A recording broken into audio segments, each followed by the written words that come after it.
Hey, what's up YouTube? In this video, I'll be showing you how to make a modern resort hotel in Minecraft, step by step, block by block, for all of your city building needs.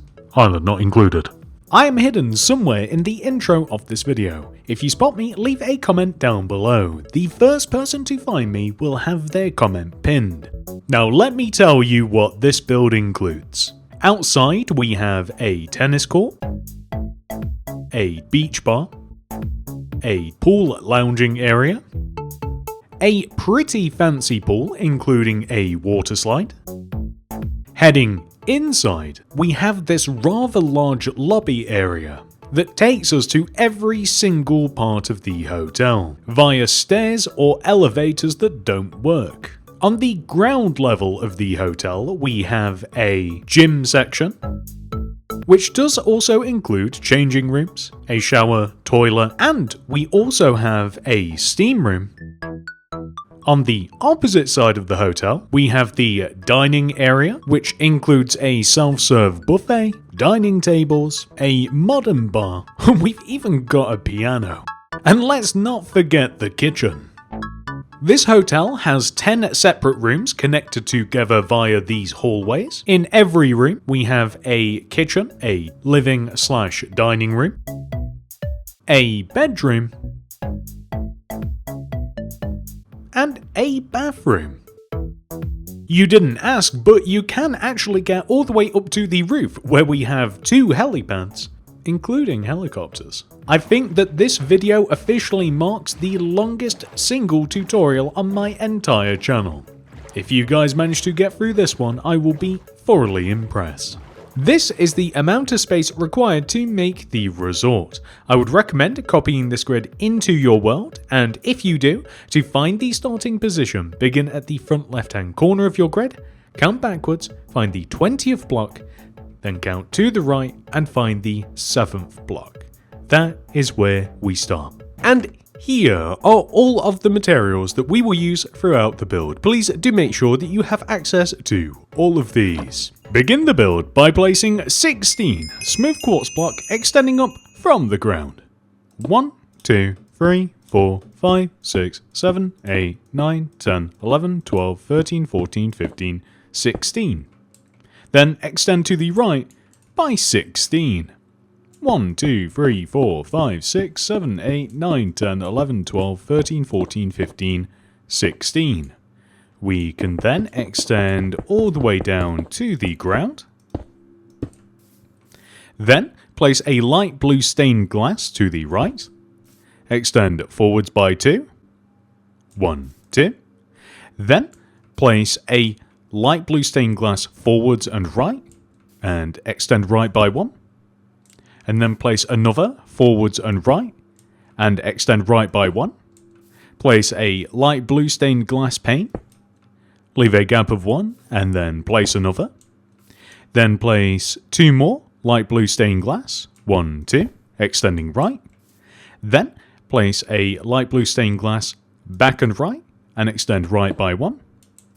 And then place another back and right and extend back by 2. 1, 2. It should line up with the opposite side there. We can then place a smooth quartz block like this to the right of this, and then extend all the way up by 15. 1, 2, 3, 4, 5, 6, 7, 8, 9, 10, 11, 12, 13, 14, 15. It should line up with the row that we have on the opposite side there, and then we can extend to the right by 16. 1, 2, 3, 4, 5, 6, 7, 8, 9, 10, 11, 12, 13, 14, 15, 16. Then we can extend all the way down to the ground. And this is roughly the frame for the front of the hotel. It doesn't look like much, but it will soon. We can then extend this block here backwards by 20. 1, 2, 3, 4, 5, 6, 7, 8, 9, 10, 11, 12, 13, 14, 15, 16, 17, 18, 19, 20. And we can just quickly join all the way down to the ground, just like this. But we do want to extend all the way back up again. And we want to extend all the way across to the right. And we can join all the way back to the front of the build, just like this. And we can join this corner block all the way down to the ground, just like so. To make this rather large shape, just like this. We are then going to extend this block backwards by 2, 1, 2. We will then extend across to the right, and we are looking to join to that corner there. So we will extend this block all the way back, and we will join it to here. But we also want to extend that same row that you can see there. We want to extend this down to the ground as well. So we can just match the opposite side, just like this. And not only that, from that same position that we just extended down, and in case you're wondering whether or not you have extended the right block, do feel free just to add a row of smooth quartz just to make sure that everything lines up, because this part's important. Then we can continue extending the smooth quartz through, and we want to, once again, line up with the front of the build where we have this corner block right here, and we can extend and connect this together, and then we can just join this smooth quartz block down to the ground like this, and that's perfect. And once you have done that, now it actually looks a lot more impressive, actually. The next step is to divide all of these areas into shapes. So we'll start with this front left section first of all. Begin by placing 1, 2, 3 light blue stained glass extending right, just along the floor like this. Place a smooth quartz block, and then 3 more glass, 1, 2, 3. And then a smooth quartz, 3 more glass, 1, 2, 3. Smooth quartz, and then we should only be able to place 3 more glass until we hit the edge there. We then want to add 2 more rows of glass on top of our glass, just like this. Then we want to place smooth quartz block all the way around the glass. So this is going to be a floor.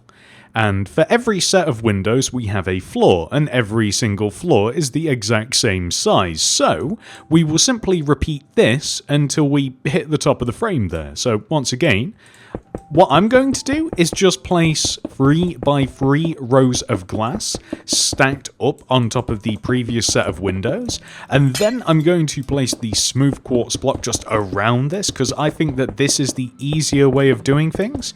But as long as you have subdivided this entire area into pretty much the exact same thing, then it doesn't really matter how you accomplish it. We should, in total, have 4 rows of this. So we should have 4 floors in total. That was turning into a tongue twister really quickly. And as you can see, if we've done it right, which thank goodness we have, because these things don't always go right, we should have something which should look like this. Now, something interesting that we can do, and we will do this for each instance of this, is we can add a layer of smooth quartz all the way around the left set of windows, just from the floor all the way to the roof, and this helps to kind of just break up the shape of the hotel a little bit, and it just looks kind of interesting. So now that we've done this here, we will do the exact same thing all the way over on the right, and then we'll repeat it on the back as well, but let's not get ahead of ourselves. So once again, 1, 2, 3 rows of glass, smooth quartz. I am going to move these closer together. 1, 2, 3, smooth quartz. 1, 2, 3, smooth quartz. 1, 2, 3.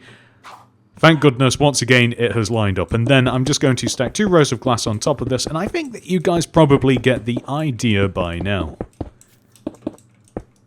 We just add, and yet I keep talking, and we just add the smooth quartz all the way in between, and then once again, I find it easiest just to stack all of these windows first, and then add all of the frame afterwards, but, you know, that's just me. I did also consider adding some grey concrete into the build, but I did find that the smooth quartz just looked better. Like, it looked nicer, a bit more homogeneous, rather than trying to break it up with some grey.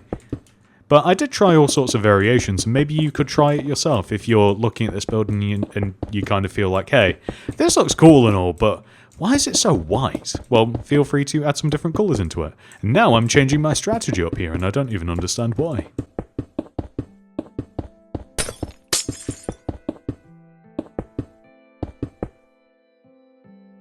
Perfect, so now all we have to do is add that same accent of smooth quartz just all the way on the right here, extending all the way around these two sets of windows.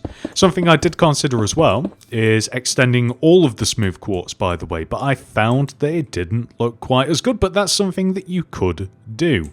So now that we've done this, we are actually just going to flip around to the back of the build, and we're going to do the exact same thing. Although, I should say, and we'll just alter this later because it's also a bit of a personal preference sort of thing.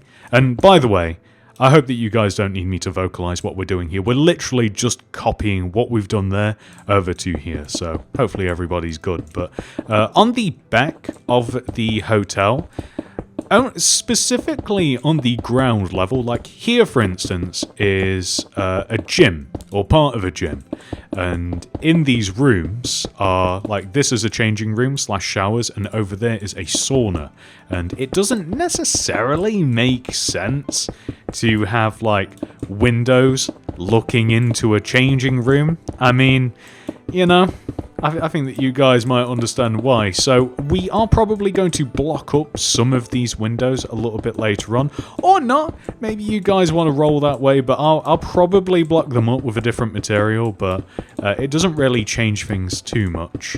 And we'll also do the same with the sauna as well, because it'd be weird to have an open glass sauna, I think. The glass would get insanely hot as well, like you'd melt your skin off if you touched it, so probably, maybe.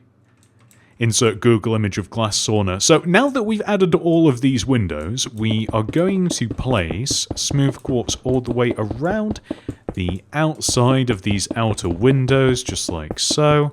And that is looking pretty good. So now we can just move over to here, and this is the final instance where we have to do this now.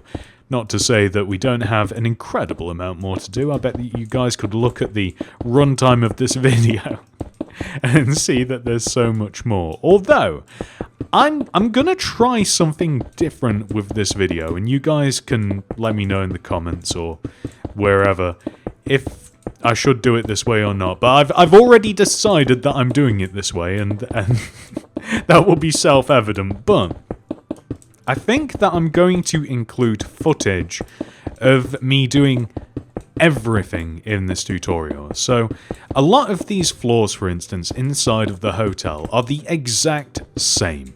So I would really only have to show you how to do it once, and then you could just keep rewatching that exact same section and you'd be able to make everything just fine. But I think that in this instance, I think that I'm literally just going to have me building the entire hotel just from scratch, all of the boring stuff. I think I'm just going to keep it in.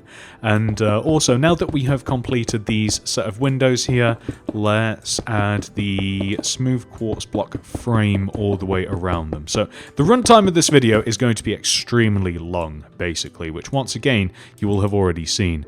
So this is already looking so good. This place is really shaping up. So, as we are on the back of the build, I think that we should probably just do this last little bit of detail here. So, what we've got to do is place a couple of rows of smooth quartz block extending down from these overhanging rows that we have. We're basically just connecting these two rows all the way down to the ground. That is step one. We are then going to subdivide this space in the exact same way that we have the windows. So like if we have a look at it from the inside, we want to add these same horizontal rows of smooth quartz that we have on the inside of the builds. Or to the sides of the build, since this is also technically going to be inside. My head hurts, but basically we just want to have this, which looks great, and we can even extend these rows of smooth quartz this way as well. So we can extend them all the way to the end.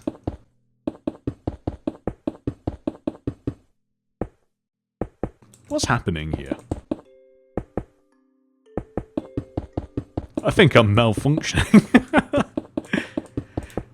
Okay, so now that we have done that, we are going to further divide this area up, and it's really simple. So we'll start at the bottom on the right side, and we'll place 1, 2 light blue glass, smooth quartz block to the left, 2 more glass, smooth quartz block, and then that's actually it. So we will then extend the smooth quartz rows up and through. Is that the top? Yep. Up and through all of the floors, like so. And these are the backs of elevators, and these are the backs of the stairs sections. And I'm just going to fill all of this in with glass. And I know what you're probably thinking, like, what? There's glass at the back of the elevators? Yes! Yes, there is. This is a very fancy hotel/resort. So we have glass elevators. This is like Willy Wonka in here. And we can just add some extra glass here.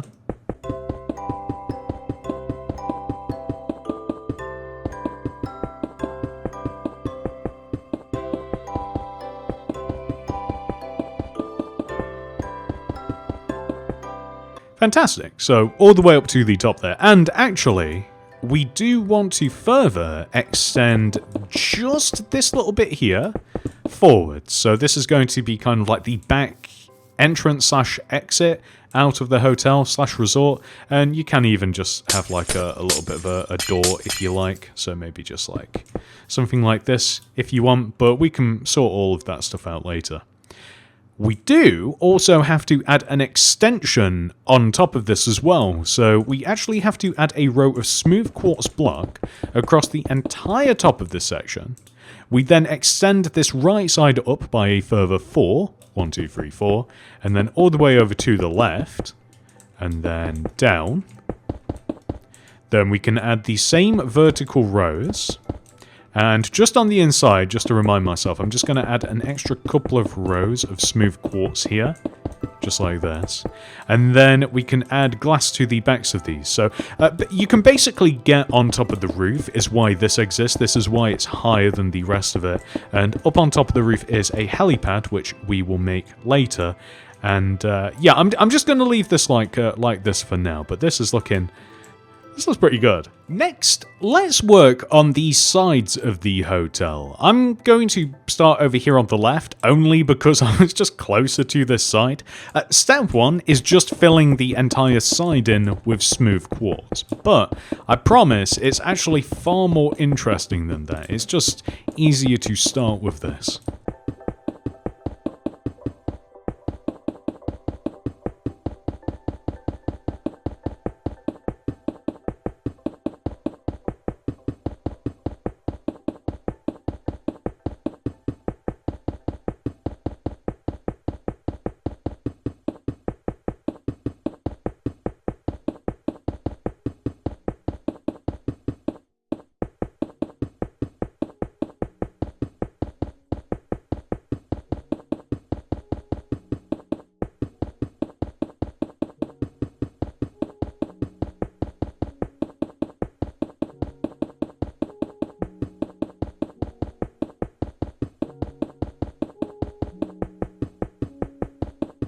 So now that we have filled this entire wall section in, we are going to come all the way down to the bottom right hand corner of the wall, and we're going to count left and find the 7th block.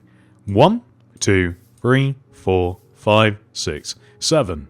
We will then place 1, 2, light blue stained glass extending out.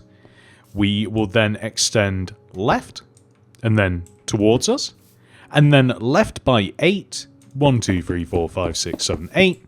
And then in, left, in. So that will give us this. So, stacked up on top of this, first of all, before we extend the entire thing up, we are going to choose one block, which is this one. And we will place 2 glass on top of it, 1, 2, and then a smooth quartz. And we are going to keep repeating this pattern. So 1, 2, 3 glass, smooth quartz. 1, 2, 3 glass, smooth quartz. 1, 2, 3 glass, and then just smooth quartz all the way up at the top. And lo and behold, this is the same pattern of window that we have absolutely everywhere else. So now that we've done this, and by the way, I kind of want to try this. This could be either grey concrete or smooth quartz. The choice is yours. I have an inkling that grey concrete might actually look good, but do feel free to change it. So we'll probably do both and we'll test it out. Anyway, we'll do some science. So now that we have done this, we are going to extend all of those same blocks across the shape that we have created. So as you guys can see, the pattern that we have created, we are just going to extend all the way up along this semicircle shape. And what the semicircle shape is a staircase, or what holds the staircase. This takes you to every single floor minus the roof of the hotel, and it can be accessed from the front here, so just like walking around to the side of the hotel. You can walk straight through it to get to the back of the resort. You can, like I said, you can access every single floor other than the roof, so this is quite cool in my opinion. And I kind of am liking the grey, but we'll see if it stays that way once we apply it to the other side and we can compare it. And grey all the way up here. So now that we have all of our staircase, we can add smooth quartz slab extending all the way around the top of the rows of grey concrete, and then just underneath them as well. And this creates that really nice modern effect, which you typically see on houses and pretty much every single modern building. It just looks good. And remember, it's just around the top of the grey concrete and then just underneath it. So we don't get like the full row exposed, we just get a nice little hint of grey concrete, just a pinch.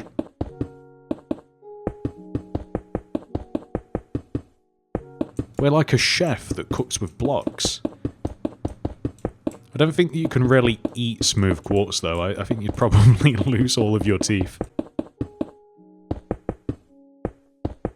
Right, so now that we have done that, we are also just going to, like I said, you are able to walk in and out of these. So I think that we'll just literally leave the front and back open.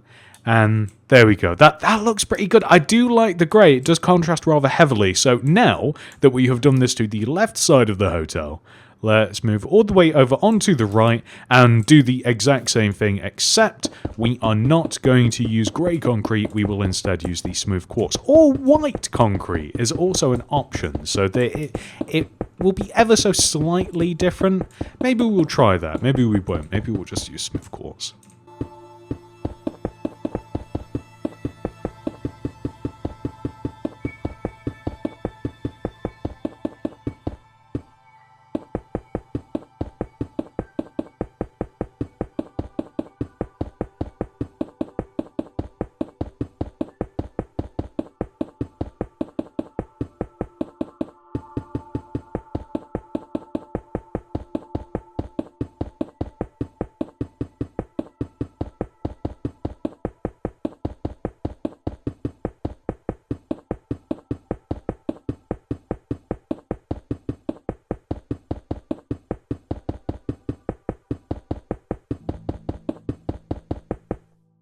So now that we have filled this entire wall in, we are once again just going to come all the way down to the bottom corner of this wall, and we are going to count backwards and find the 7th block. 1, 2, 3, 4, 5, 6, 7. We will then place 2 light blue stained glass extending out from this block. 1, 2. Then right 1 block towards us, and then right by 8. 1, 2, 3, 4, 5, 6, 7, 8. Then in 1. Right 1, join back to this wall, and just to repeat the pattern, we will... Shall we use quartz? We're going to go for the white, against my better judgment, we're going to go for white concrete, but we want to stack 1, 2 rows of glass, white concrete. 3 glass, 1, 2, 3, white concrete. 3 glass, 1, 2, 3, white concrete. 1, 2, 3, white concrete, all the way up to the top of the wall. And I think that this time I'm also just going to apply it to the front, as sometimes when we were on the opposite side there, I was extending the blocks around, and I kind of got a little bit lost on where I was with the pattern, but it can't happen this way, as we have the pattern on both sides that we can kind of just mindlessly repeat. And if there is something that I love in Minecraft, it is building mindlessly. As you may be able to tell from almost all of my tutorials.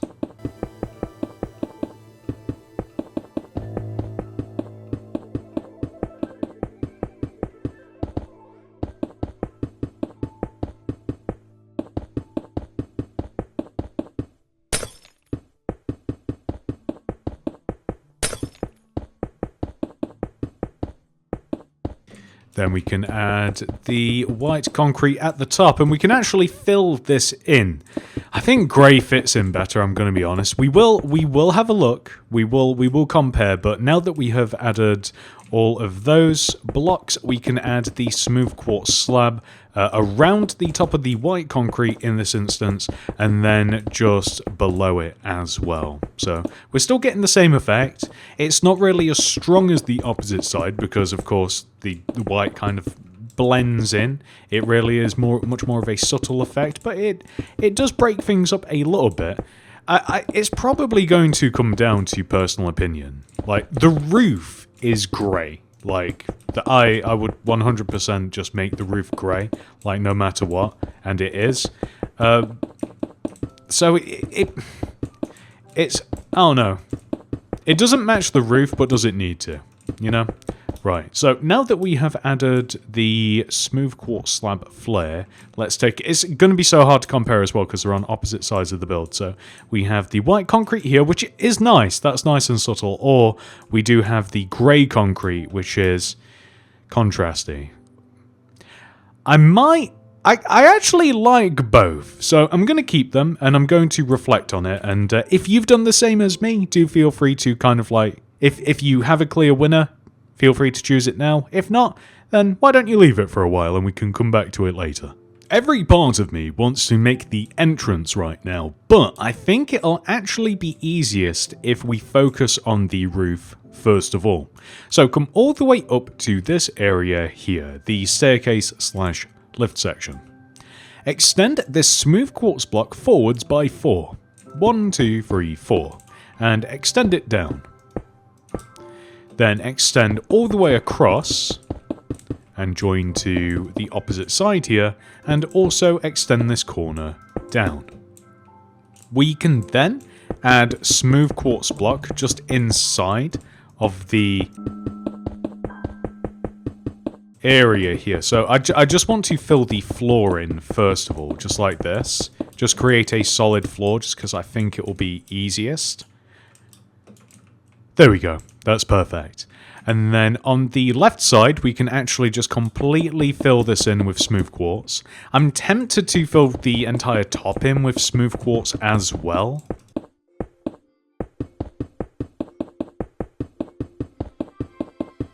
We also have to divide it up the same way as the back, so we have to add a vertical row of smooth quartz here and here, and we can actually join these front to back as well, as these are meant to be 2 different lifts, so here and here.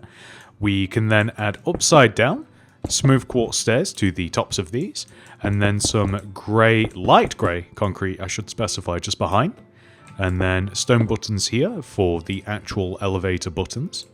We can then fill the front of this in using light blue stained glass. Once again, this is where the staircase sits.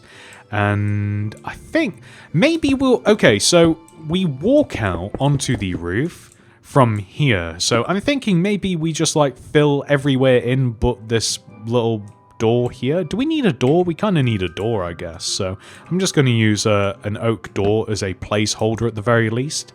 And now that we have done that, we can shape the roof a little bit better. So I want to start by placing a row of 4, 1, 2, 3, 4 grey concrete extending from in front of the base of the stairs slash lift section. So it's the exact same width and we extend out forwards by 4, just like so. And we should replace these blocks with grey concrete as well for continuity. We can then place a row of smooth quartz extending forwards here from this corner, like so.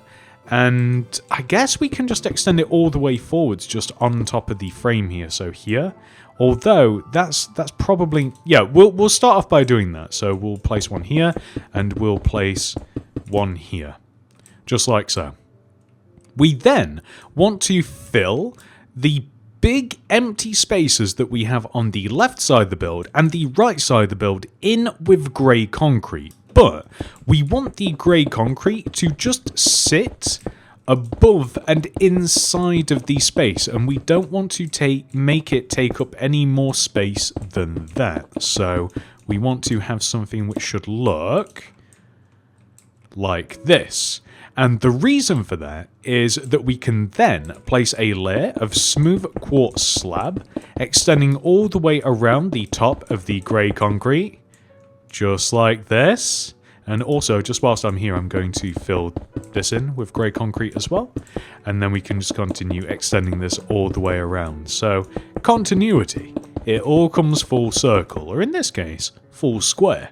And let's just take a little look from the side. See, that looks pretty nice, and we can then just fill the entire top of this in with grey concrete.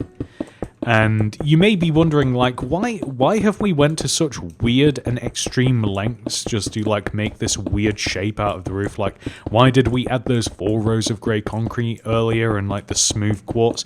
The reason for that is the center of this build is a lobby, so that big empty space there, and the lobby roof is glass.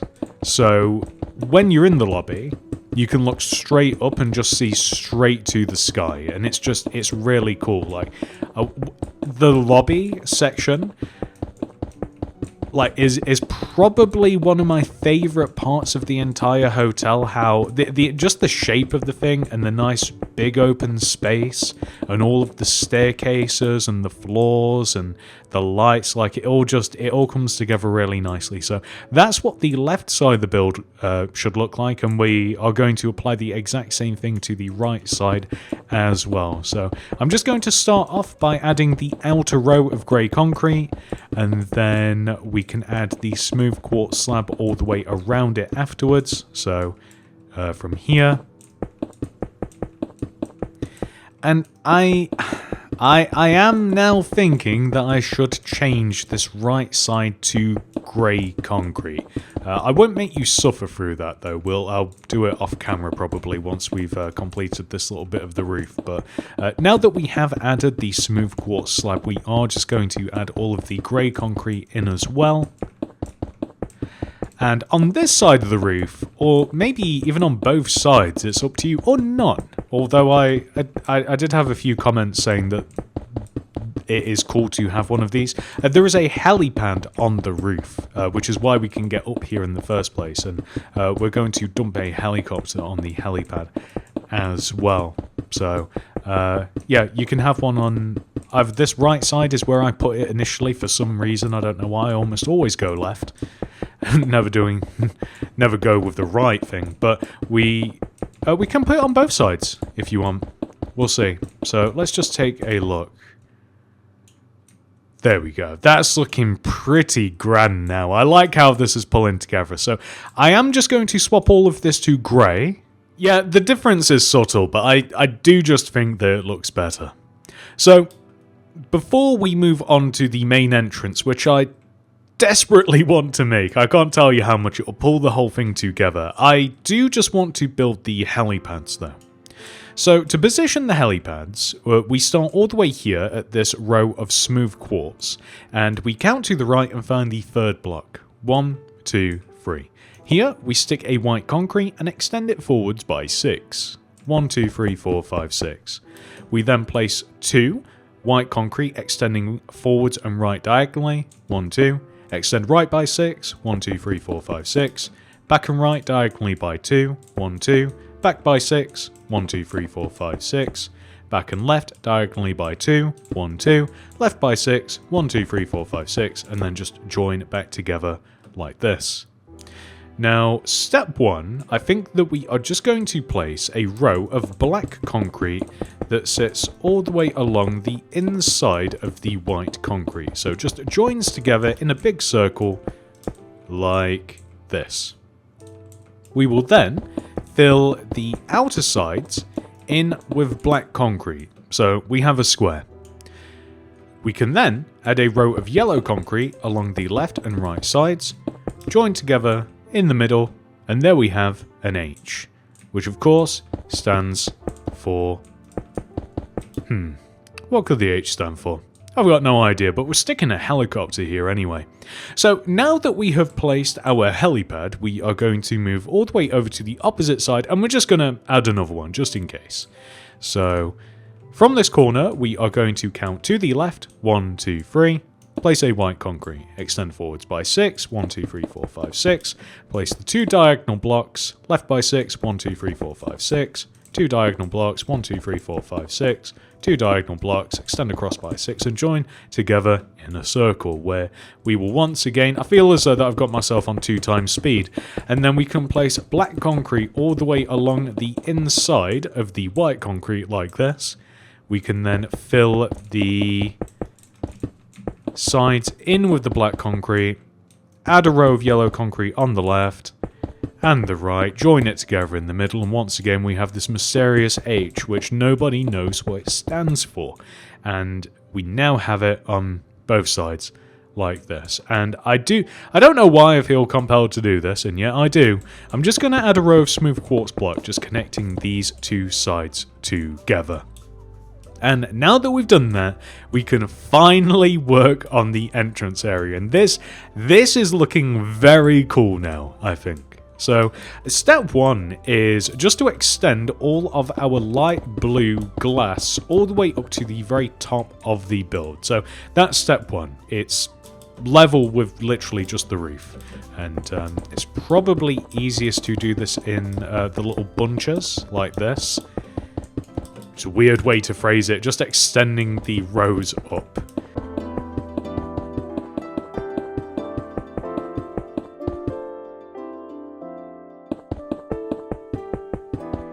Bunching doesn't sound like something glass would do. The bunches of glass. I want to buy a bunch of glass. I guess I kind of do. It does make sense. And I'm just going to connect these 2 sides together across the top, and then we'll just come back to the entrance area in a second.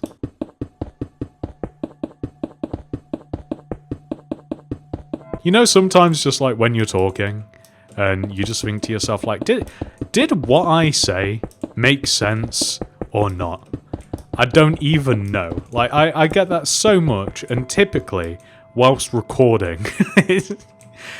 So now that we've extended all of this glass up, we are going to fill the entire roof section in here, the remaining roof section, in with the glass, which this is going to put such a nice finish on it.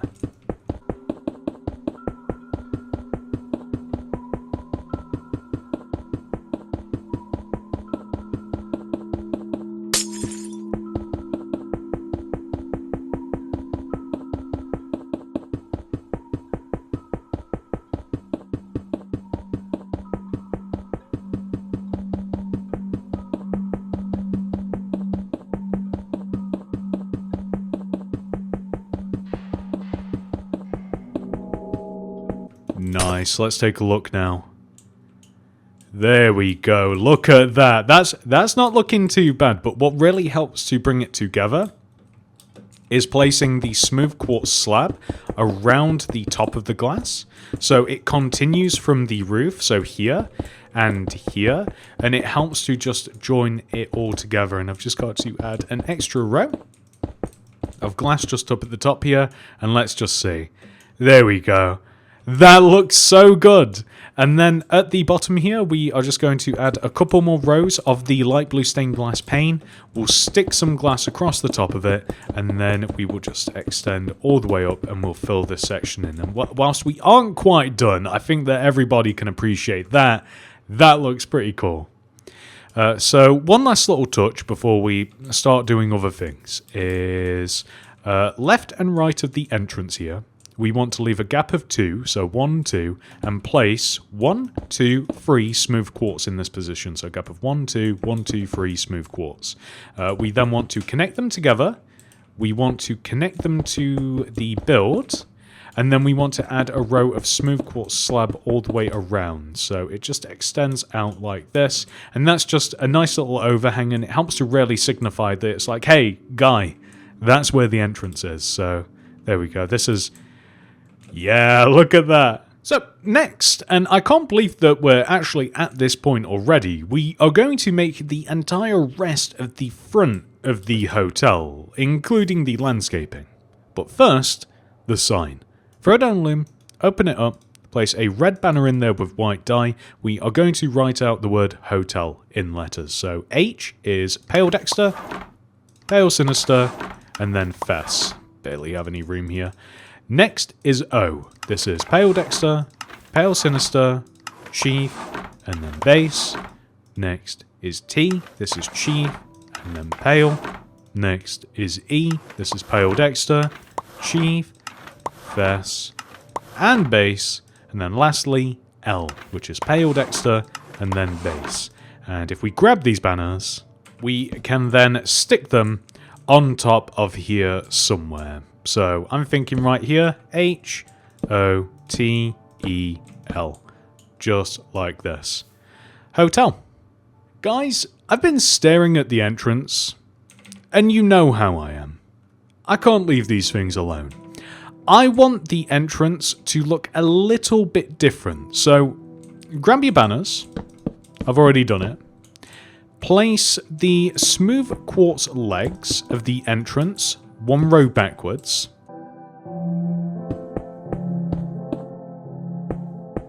Then remove that front row of smooth quartz slab. Patch this up, just like this. And then re-add your banners right in the middle of the top of this overhang. Look at that. Is that not better? What do you guys think? I'm not crazy, right? That's definitely better. Feel free to leave it if it didn't bother you. It bothered me, what can I say? I certainly feel better.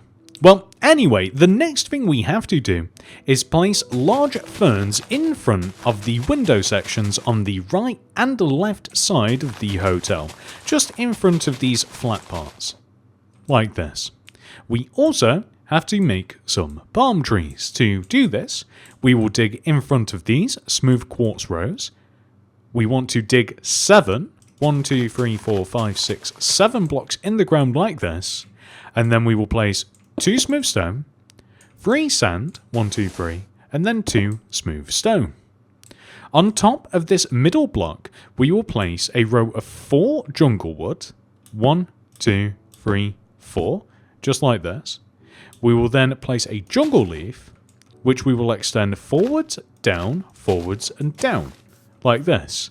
And we just want to do that on every side, so forwards, down, forwards, down, forwards, down, forwards, down, forwards, down, forwards, down, just like that. Nice and simple. And we then want to make more palm trees, and we are just going to leave rows of 5 on the left and right side. So it's easiest to just 1, 2, 3, 4, 5, dig a row of 5 and place sand in it instead. So like 1, 2, 3, 4, 5. Just dig left and right like this. Then we can build the trees directly to the left and right of the sun. So 1, 2, 3, 4 jungle wood, jungle leaf on top, then extend forwards, down, forwards, down. Then here, forwards, down, forwards, down. The back, forwards, down, forwards, down. Forwards, down, forwards, down. And they are then, the leaves anyway, are just spaced 1 block apart from each other. And that is perfect. So 1, 2, 3, 4, leaf, forward, down, forward, down, forward, down, forward, down. palm trees are somewhat satisfying to make for some reason, or at least they are for me. And there we go. Super simple. So from here, we are just going to dig around the base of the palm trees. And the goal is to have a row of sand just all the way around the base. And no more, basically.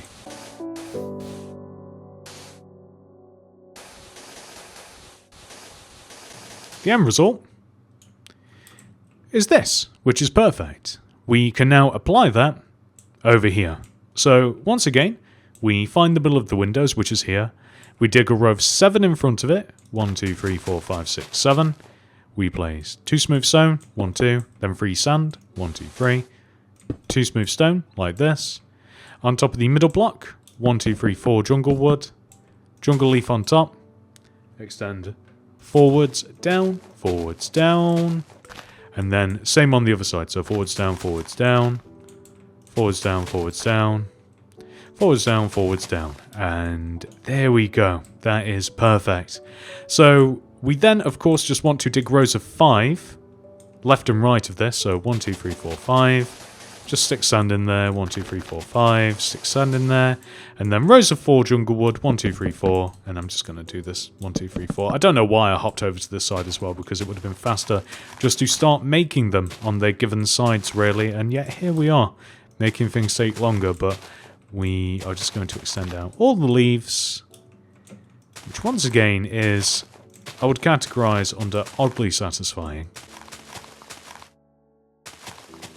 And now that we have each one of the trees, we can just add sand around the base of these.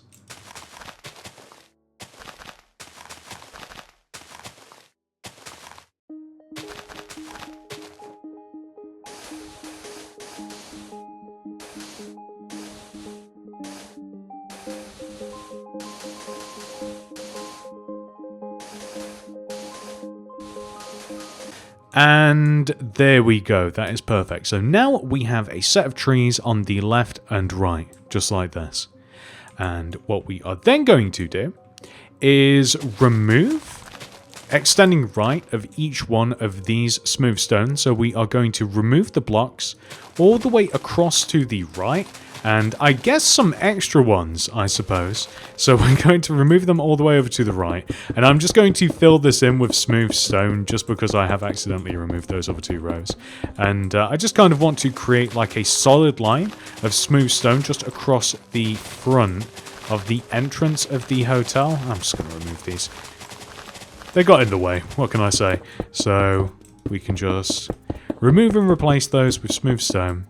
And there is more to this, but we'll tackle everything behind this row we'll sort out a little bit later. But once we have done this, you know what? We can actually just remove every single remaining block of the grid that sits in front of the smooth stone. We ultimately have to do this anyway, so you know what? Why don't we get a head start on it?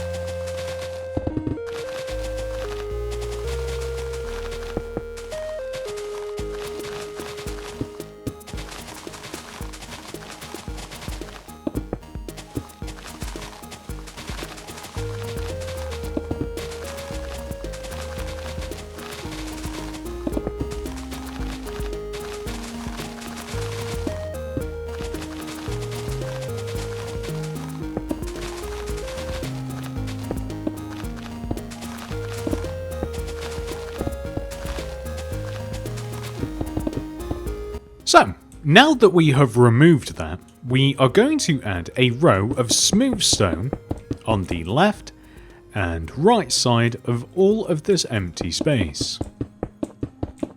We are then going to add 3 rows of road. I'm using grey concrete for this. 1, 2, 3.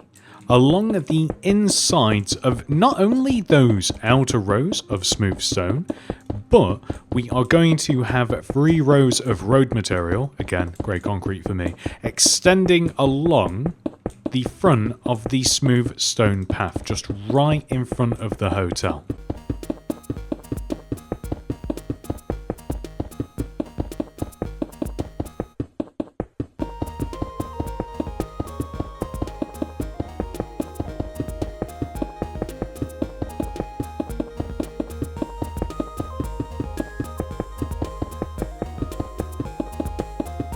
Then we are going to, of course, place the 3 rows on the left side as well, just extending forwards, and that will give us this. We are then going to also extend these 3 blocks that coincide with the empty space of the entrance. We are going to extend them forwards, just like so, to split this area in 2. We are then going to place 2 rows of smooth stone either side of this central row of grey concrete, but we are also going to place 2 rows of smooth stone just extending all the way along the inside of the row of grey concrete, like this. Here, and on this side as well.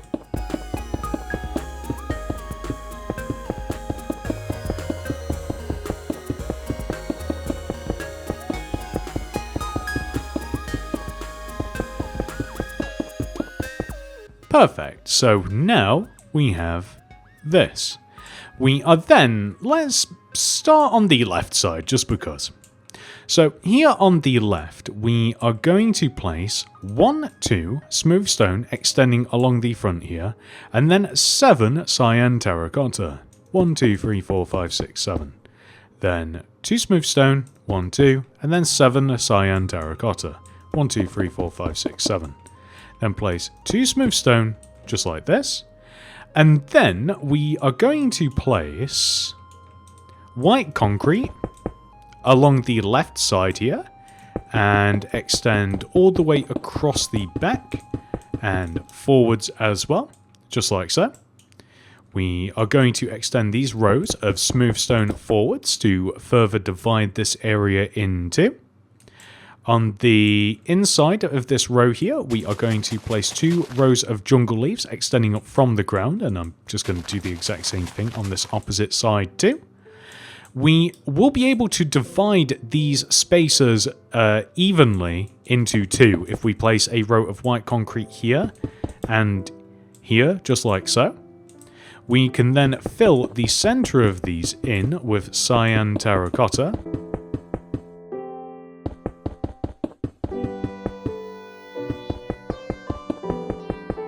And then we can add some yellow carpet at the top of them. And not only that, we can then, on top of the white concrete sections, we can just place some smooth quartz slab, just like so. I'm contemplating whether or not to allow, since we kind of have a path in between these, whether to leave that open, but I actually think it looks better just to leave it like closed off, like this. And there we go, we've got like a nice set of car parking spaces. Now, I'm realizing, whoops. So, we want the white concrete exposed in between the spaces. My bad, we only had the smooth quartz slab around the edge of it. There we go, that looks way better. And we want to do the exact same thing here as well. So, once again, just from this edge, we will place 1, 2 smooth stone, and then 7 cyan terracotta, 1, 2, 3, 4, 5, 6, 7, and then 2 smooth stone, 1, 2, and then 7 cyan terracotta, 1, 2, 3, 4, 5, 6, 7. Then 2 smooth stone, just like this. And then we are going to extend the smooth stone in the middle, just back to divide this area in 2. We are then just going to add some white concrete along the outer edge of this, just like so. We can add the leaves on the left and right side. These are 2 rows high in total. We can divide these spaces neatly into 2 by placing rows of white concrete just right in the middle. We can then fill these gaps in with cyan terracotta.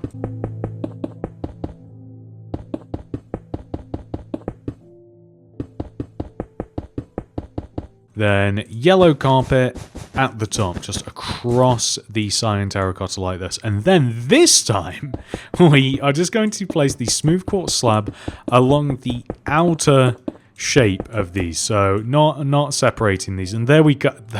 Look at that. That's made such an improvement. That looks so good. So now that the front is looking spectacular, our next step is to remove all of the remaining grass from the front behind all of this smooth stone here. And this also applies to the side of the build as well. Notice that I am leaving the white concrete grid because we are just going to be placing a wall on that anyway, so we can just leave it. And we can just remove all of this. And this, of course, being careful not to... I'm just going to plow straight through there. Being careful not to remove the fern grass. And all around here too. And we are ultimately just replacing all of what we are destroying right now with smooth stone. Not there. It doesn't matter. I hate when I accidentally remove a block that I didn't mean to, even though it makes no difference in the grand scheme of things whatsoever. It, for some reason, still bothers me. So, let's continue removing all of this.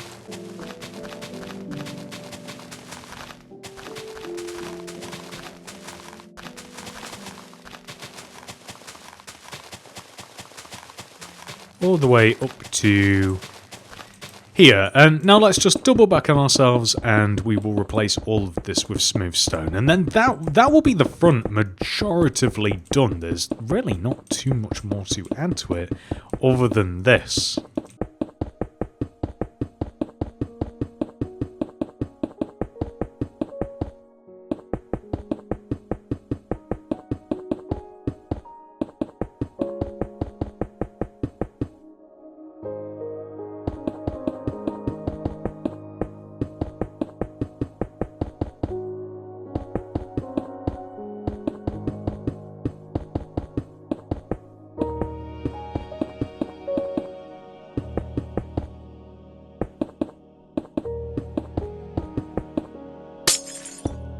I'm going to be honest, I keep hitting the palm trees, and it's getting mildly annoying.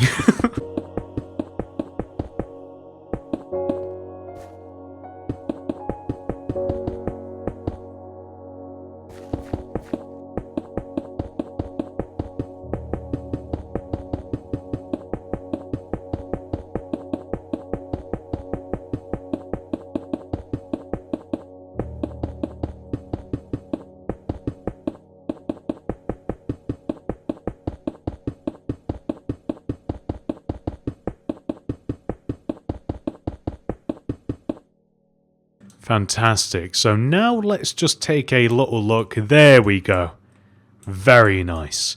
And what I am going to do, I think, as well, is I'm just going to add the terracotta wall that it extends all the way around the resort. It basically just sits on all of the remaining grid, so the white concrete grid that we have just all the way around here. I'm going to add 2 rows of terracotta on top of this. We might even add a third a little bit later on, but I think that it'd be nice to have this, as now that we have added the floor just all the way around the front of the hotel, and I mean it's pretty much done. We'll be working on the back here, which, as you can see, it's a rather large space, and I always think that it helps to have the confines of said space that we're going to be filling in laid out. I think that it just helps to understand what we're working with. So add all the terracotta. I hope that you guys made the grid. If you didn't, then I guess that you're probably scratching your head a little bit right now, and you may just have to wait until we stop making this wall. But for the grid builders, we're good.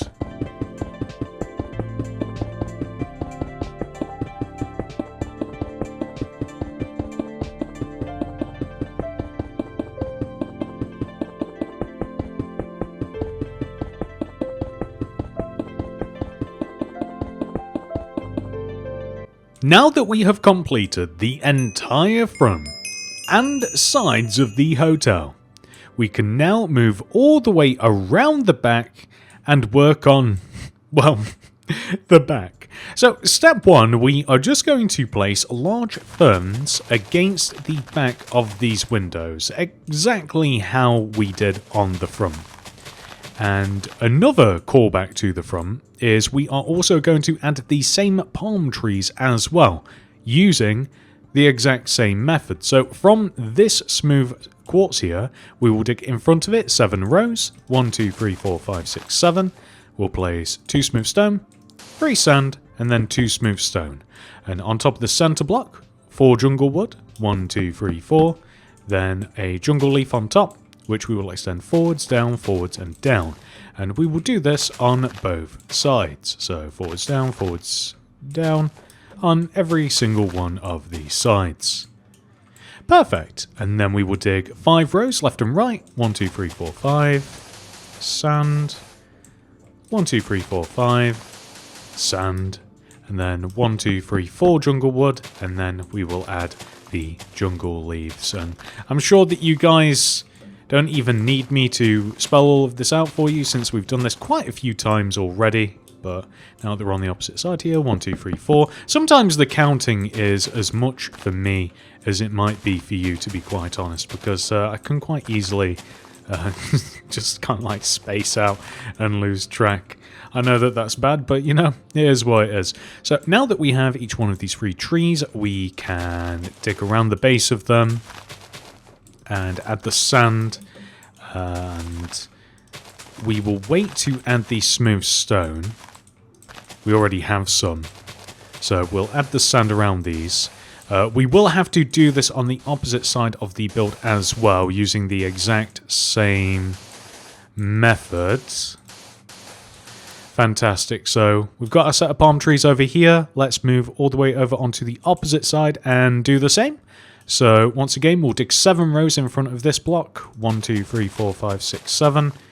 2 smooth stone, 3 sand, 2 smooth stone. On top of the center sand, 4 jungle wood. 1, 2, 3, 4. Jungle leaf on top. Extend forwards, down, and then just again, same all the way around. I don't know why I'm explaining this for literally. Is this the 10th time, actually? I think it would be. That's the 10th tree that we've made, I do believe. And then dig 1, 2, 3, 4, 5, either side. 1, 2, 3, 4, 5. Then 1, 2, 3, 4 jungle wood. The only 1, 2, 3, 4. Why do I always do that? We could have just built the entire tree. Now we've just got to bounce back more for no reason, but oh well. The only thing I don't really like about that tree over there is it kind of sort of gets in the way of the back a little bit, but not really, I guess. Oh no, it's just a bit close to it. It's just one of those annoying things that probably only bothers me.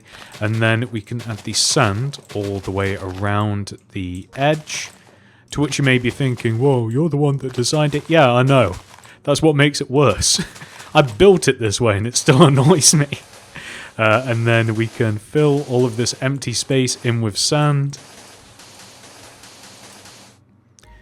That's perfect. So next, we can actually kind of continue removing all of the grass here. So from the sides, and we can remove all the way up to here. So we already placed some smooth stone earlier, which I'm honestly just going to plow straight through just because it's easier than being delicate. And all the way over to this side here. And then I'm just going to remove all of this grass from behind this space. And this is going to create a nice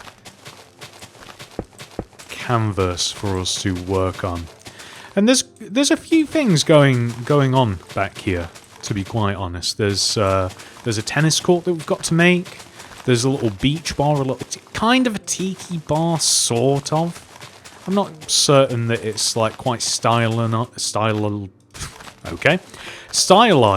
enough to consider it a tiki bar, but it's kind of like a beach bar slash tiki bar sort of design. And there's like a little chill area next to it as well. And there's a pool, and there's also a water slide too. So there's quite a lot for us to do. It's quite extensive back here. I guess it makes sense. I mean, this is literally... I think that, like, after you've made the hotel, like, I think that is, like, literally sort of, like, halfway with the outside portion of the build. Like, I think that the back of the hotel is near enough equal in size to the entire front, so...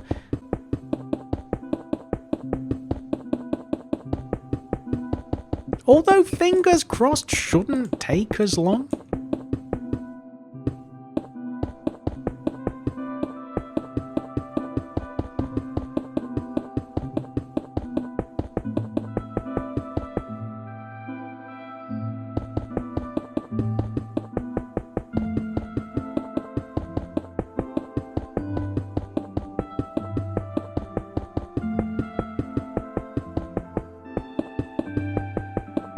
Right, let's take a look at this thing then. So this is the back of the build so far. So now that we have our blank canvas, the first thing we are going to focus on is the tennis court. So for the tennis court, we are going to dig a row of grass here that is equal in length to the sand from the palm trees.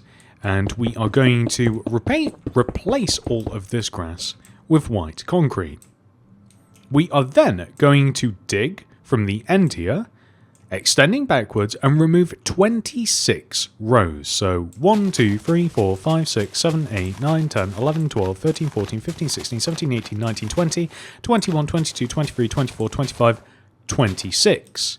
We can then dig across, and we can join all the way back to the front, and I've overshot it by one, but that's okay. So we are going to replace all of that with white concrete, and this is the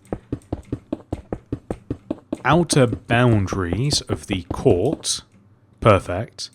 We also then want to dig all the way along the inside of the white concrete rectangle that we have created.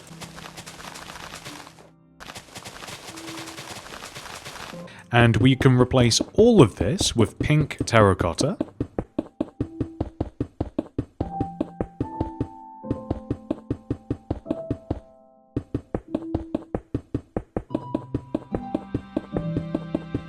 Then we are going to remove a row of grass from inside of the pink.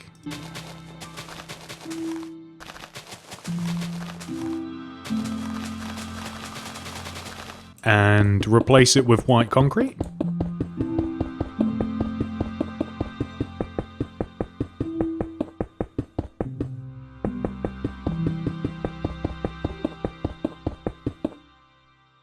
Right, so next we are going to remove 5 rows of grass from the ends here. 1, 2, 3, 4, 5, just extending in towards the centre.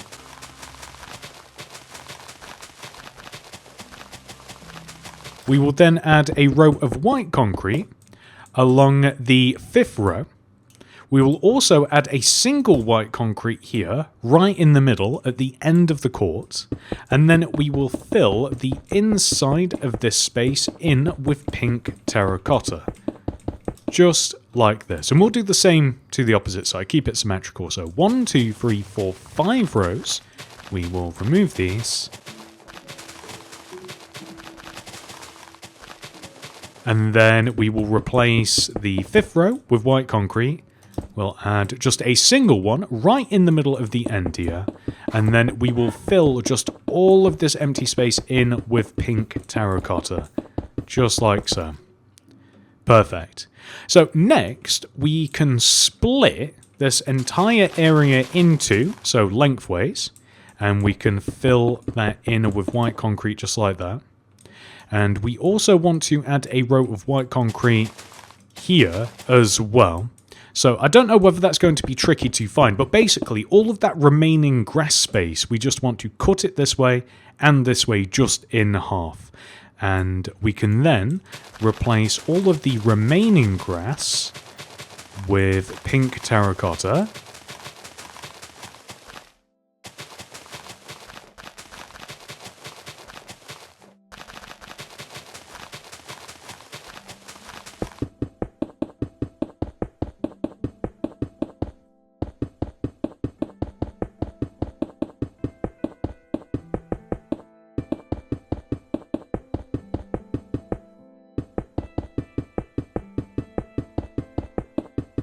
Then we can add an end rod here and here with cobweb in between, and then some white carpet across the top. So the white carpet's not even 100% necessary, but I do think that adds a nice little bit of extra something. And now that is the tennis court, pretty much just 100% fully completed. Now, before we do move on to constructing something else, we are just going to dig 2 entire rows around the tennis court.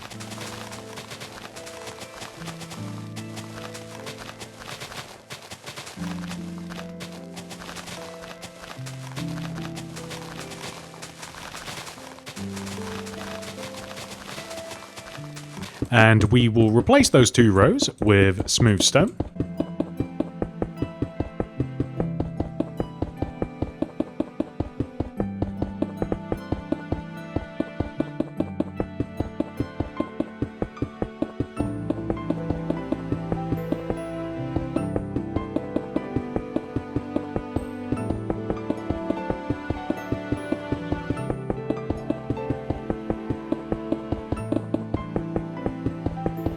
So now that we have done that, we are then going to extend these 2 rows of smooth stone at the back of the tennis court across to hit this wall, and we'll replace this with smooth stone as well. Then we will remove these 2 rows of grass against this wall, extending all the way forwards, and we will replace these with smooth stone as well.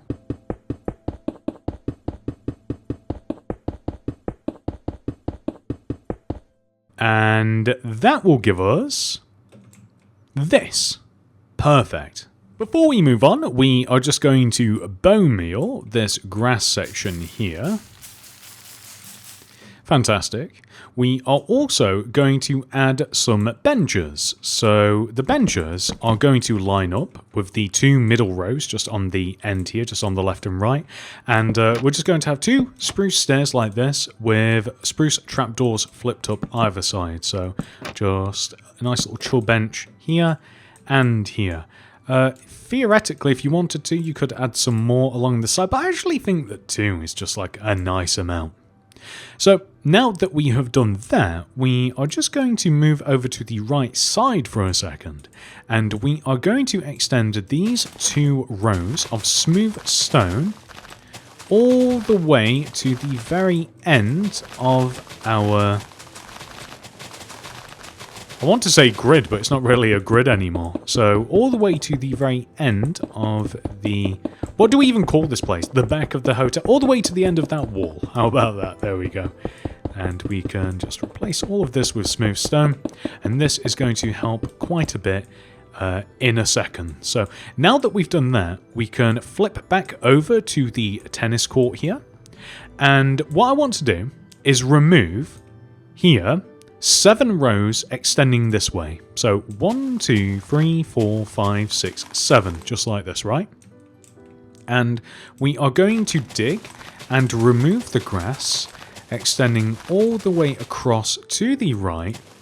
And we are looking to line up with where we have the sand here. So we're lining up with that, and then we are just going to dig and connect to the smooth stone, and we can then just remove all of this grass just in the middle here, like so.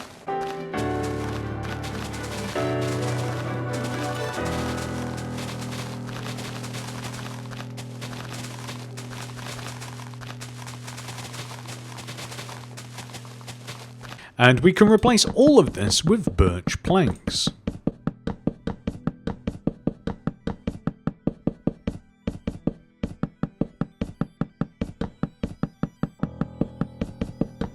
So ultimately, this little area right here is going to end up as where the tiki / beach bar is, and it will also be the chill area as well, just kind of sat out in front of the pool.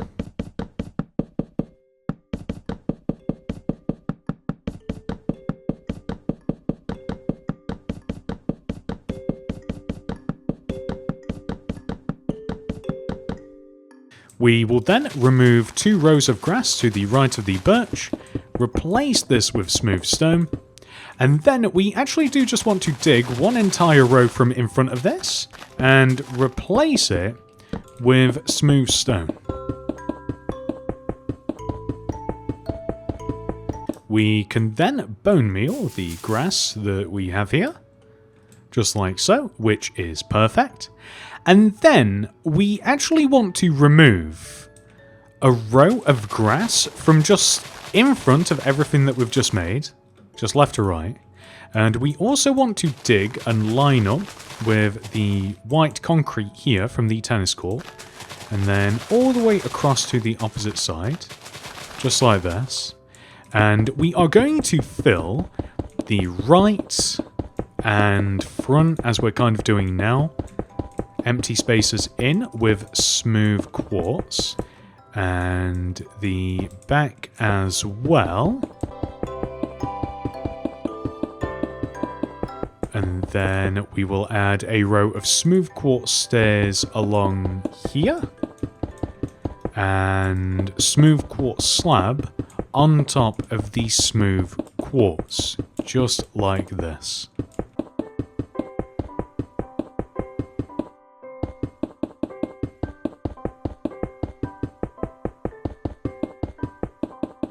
We will then remove a few rows of grass, and I'm just setting this up. I don't even want to work on the pool right now, although maybe we will, just to get it out of the way, because it's not hard to do, it's just kind of time consuming. But basically we want to have, in total, 3 rows of smooth quartz stairs, extending down into the ground like this. And that's how deep the pool goes, basically. So we will just have to remove one additional row from underneath the stairs. But I think first, I'm kind of just going to hollow out around the edge of the pool, because I think that might be a little bit easier. And yeah, let's make the pool. Why not? We'll get the pool made. Because there's actually a lot less materials required to make the pool, and even the water slide at the back, than there is in making the tiki bar. I accidentally destroyed too far. Than there is making the tiki bar and the little chill area. So we'll save that part until last, because it's the most material consuming, material dense. I think either of those work actually, so take your pick at whichever one of those you like best. And now we have just this giant slab of grass, and I don't even know how it's best to remove this. Maybe I'll just kind of chop at it.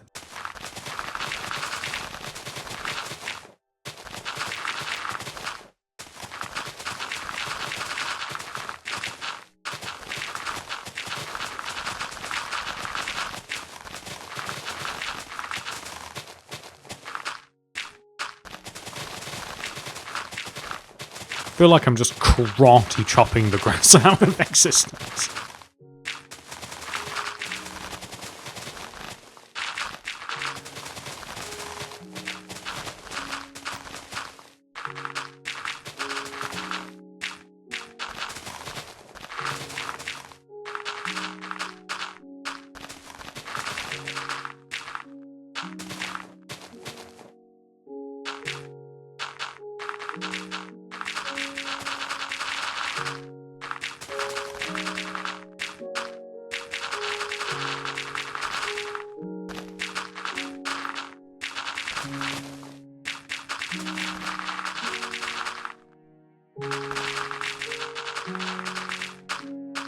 This would probably be far more satisfying to watch if I was kind of just scrolling left and right, removing all of it like this. But I couldn't get myself to do it that way. I don't know why.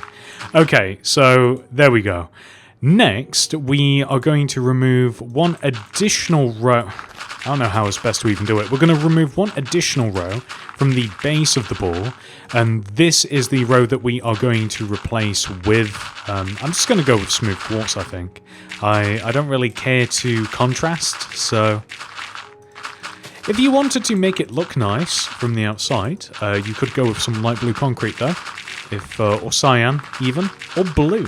Lapis lazuli. Let's list all of the blue blocks that we can figure. No, I'm just kidding, but you could do that. I'm going to go with smooth quartz though, because I think the water is blue enough for me.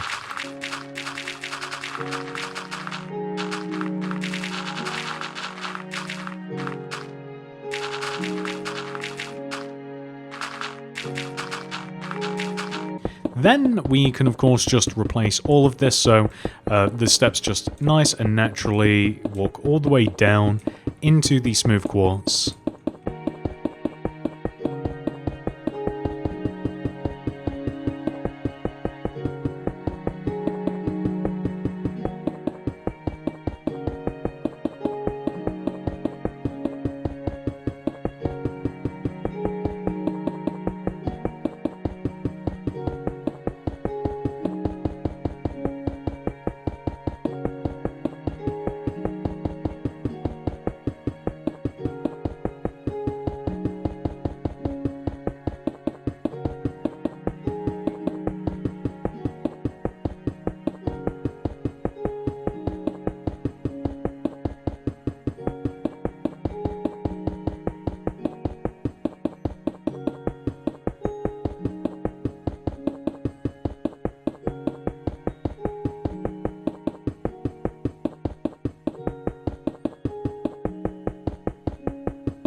Right, so now that we have removed and replaced all of that with either air or smooth quartz, that is looking rather fabulous. So now we are just going to remove these two rows of grass against the pool here, and we will replace this with smooth stone.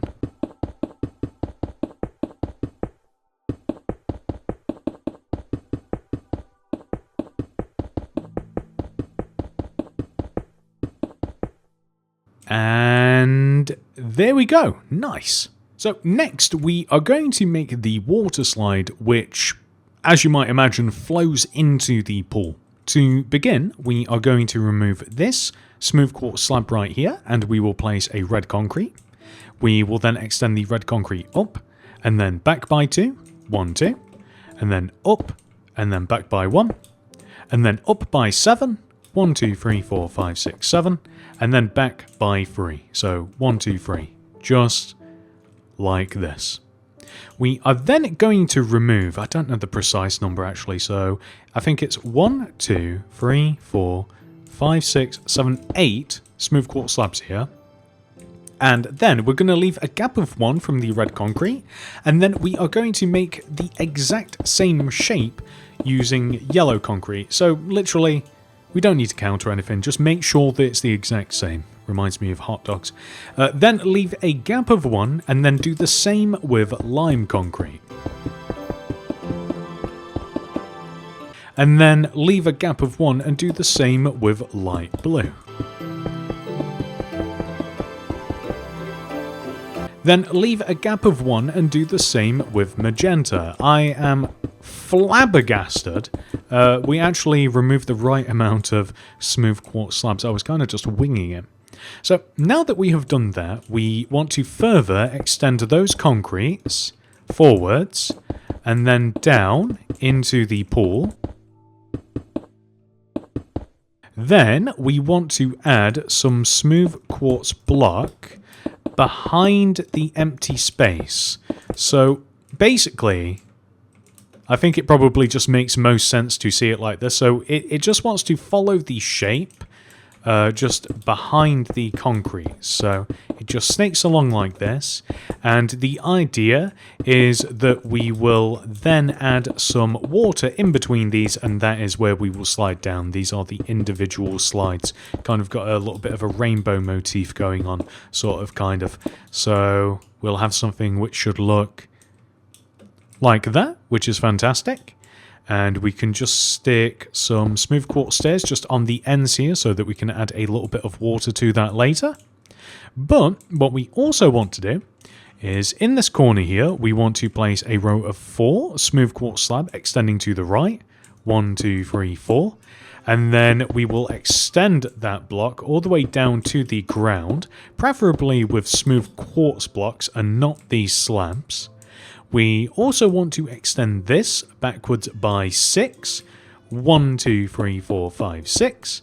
And then we can once again just turn that into a smooth quartz block and then just join it all the way down to the ground, just like so. And then we can extend across the back and we can join to... Shall we join to here? Or... yeah, it probably makes most sense, doesn't it? And then we can fill the top of this in with smooth quartz slabs. Shall we go for solid blocks? We'll go for solid blocks, but just because it makes things easier, and it looks quite nice anyway. So I guess we fill these in here. These slabs? They are. Huh. Anyway, so the inside of this can be blocks, and then from the outside we kind of get this interesting contrasty effect here. We can then turn this corner into a solid block and join it all the way down to the ground. Contemplating whether to add one here, but I think that we will actually, only because we've done it kind of like on the opposite side. So this can just join all the way down to the ground, just to like match the opposite side, although I do think that that looks worse. So I'm actually going to remove that. I thought it might look better. I was completely wrong. There we go. That looks pretty good. And then from here, we are just going to add some glass pane all the way around the edge of this platform that we have created. And then after that, we can start working on these stairs. So the stairs start all the way over here in this corner, and we leave this block alone, and then we remove these blocks here. And we place, it's kind of the same pattern every time. So we place a set of 1, 2, 3 smooth quartz stairs extending down. We stick a smooth quartz block underneath, which we then extend forwards and then left. And then we start extending the other way. So 3 stairs. So 1, 2, 3. And then smooth quartz block underneath, extend forwards, and then across to this side, and then a set of stairs extending down to the ground once again. So there we go. That is looking fantastic, and that's just a nice, decent set of stairs. What I am thinking about adding is a row of... I don't know whether to do... No, I'm not going to add it. I've learnt my lesson, so we'll leave it like that. Although, we could add a row of smooth quartz... Why won't I learn? We can add a row of smooth quartz block here to add to the frame a little bit. Maybe we can just add like a little smooth quartz slab here, just like so. And then maybe we'll just leave it like that. Yeah, okay. I'm just going to leave it like that. I'm not going to alter it anymore. So now that we have done that, we do also just want to remove 3 rows of grass to the right. So 1, 2, 3, like this. So 3 rows of grass to the right of this. And we also want to remove all of the grass from just kind of like this little surrounding space, like so. And just underneath here.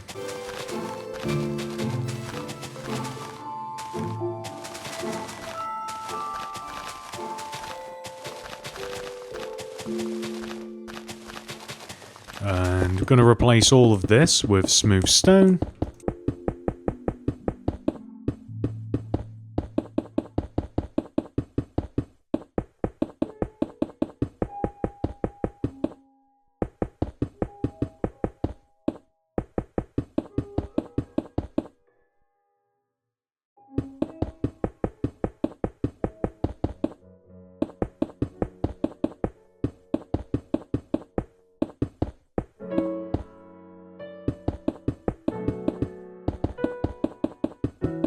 So now that we have done that, we are just going to...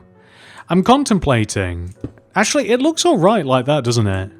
Yeah, I don't see the reason to change any of that, actually. So that is the water slide, which I'm pretty happy with. So next up, in the middle of the pool, somewhere, and I am just going to use the word somewhere because it doesn't matter precisely where this goes, we want to have like a little island with a palm tree on it.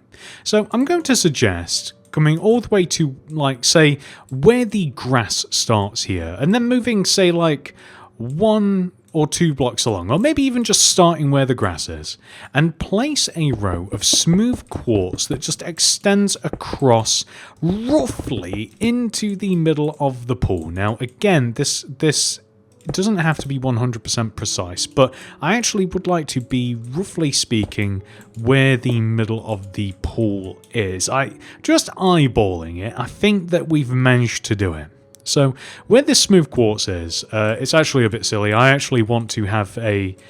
we actually want to place a row of grass all the way around the smooth quartz. So I don't know why I use smooth quartz in the first place, but I suppose it's nice since we can see the center of the area. So we place a row of grass just all the way around it like that.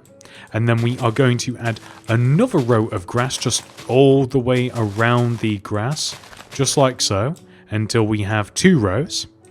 Then we are going to extend the ends here. We'll extend the 3 middle blocks at this end, and we'll extend the 3 middle blocks on this end. And then we are going to place smooth quartz block just all the way around the grass.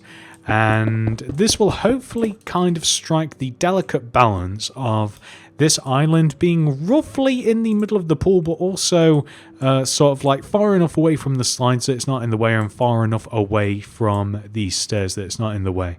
And I don't know whether to connect the smooth quartz down to the ground, by the way, so that it's like a solid island, or whether you should be able to swim underneath it. I'm going to start with the former, and we may change it to the latter later. So there we go. So on top of the smooth quartz block here, we are going to place 1, 2, 3, 4 jungle wood, and then I think that you guys know the rest. We place the jungle leaf on top, and then we just extend it forwards and down 2 times, and then that just makes our palm tree, just like this. And I am considering, I don't know why I feel compelled to do this, adding some turtle eggs, and I think that that's just kind of fun. Really, actually, thinking about it, it shouldn't even be grass, should it? It should be sand. So maybe we should add... Oh, this makes it more complicated, doesn't it? I think I can see why I use grass in the first place. But I'll tell you what, we'll use a bit of sand just around where the palm tree is, and then we can just keep it grassy from around. So actually maybe we'll... It'd be so much easier to place a block and then the sand. But I guess I'm being stubborn.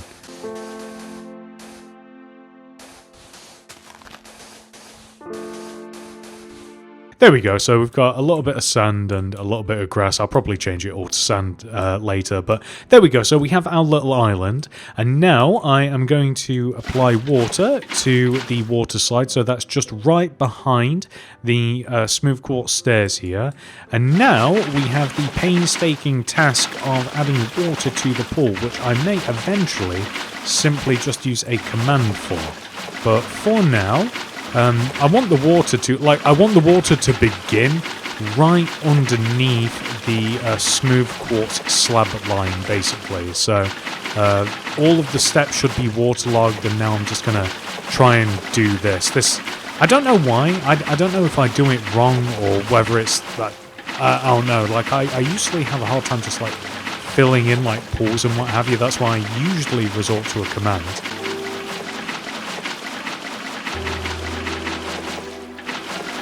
But I'm hoping with this little island here, it might actually help.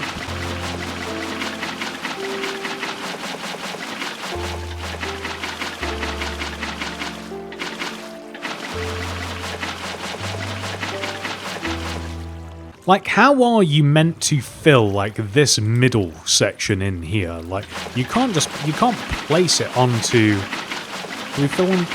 How do we... Oh, hang on. I think we might be getting somewhere. Come on, join together.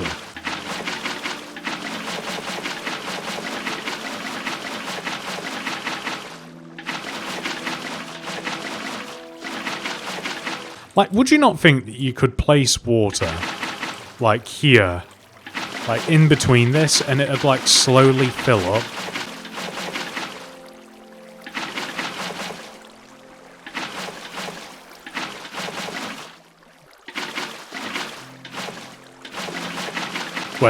Wait, I think it's happening. No, not there. Guys, we might have done it. Okay, we've just got a little bit here.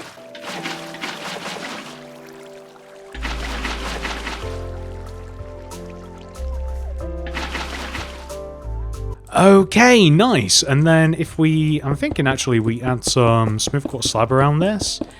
And I think I would just be happier in general if that was sand. I think that would just look straight up better as sand. But I think that I'm going to cheat. And I'm just going to use smooth sandstone for this. And it's nice to have a little bit of a different texture anyway, so it's not really a big deal.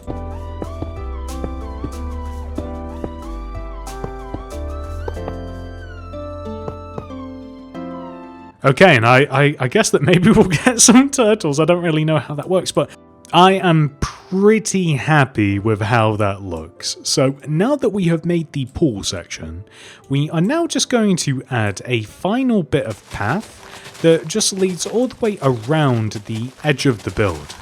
So originally, I had just placed, like, in this back corner, just sand and just, like, filled it in with palm trees. But I actually kind of like being able to go, like, all the way around the perimeter of the build. So we'll continue the row of 2 smooth stone path that we have. I got completely stuck on smooth sandstone there. That's what I wanted to call it.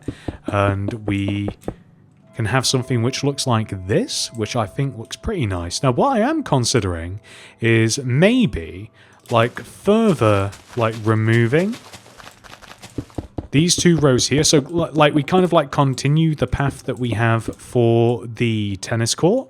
And I'm thinking maybe we, like, continue the path that we have here. Like so. And then we can kind of just, like, occupy these spaces with... So this we're going to just bone meal this, I think. Just because it's such a small little bit of grass. We'll just bone meal it. But these 2 areas, we are just going to remove all of the grass. And we'll replace this with sand. And then actual sand, not smooth sandstone as we have. And we'll plot out some palm trees.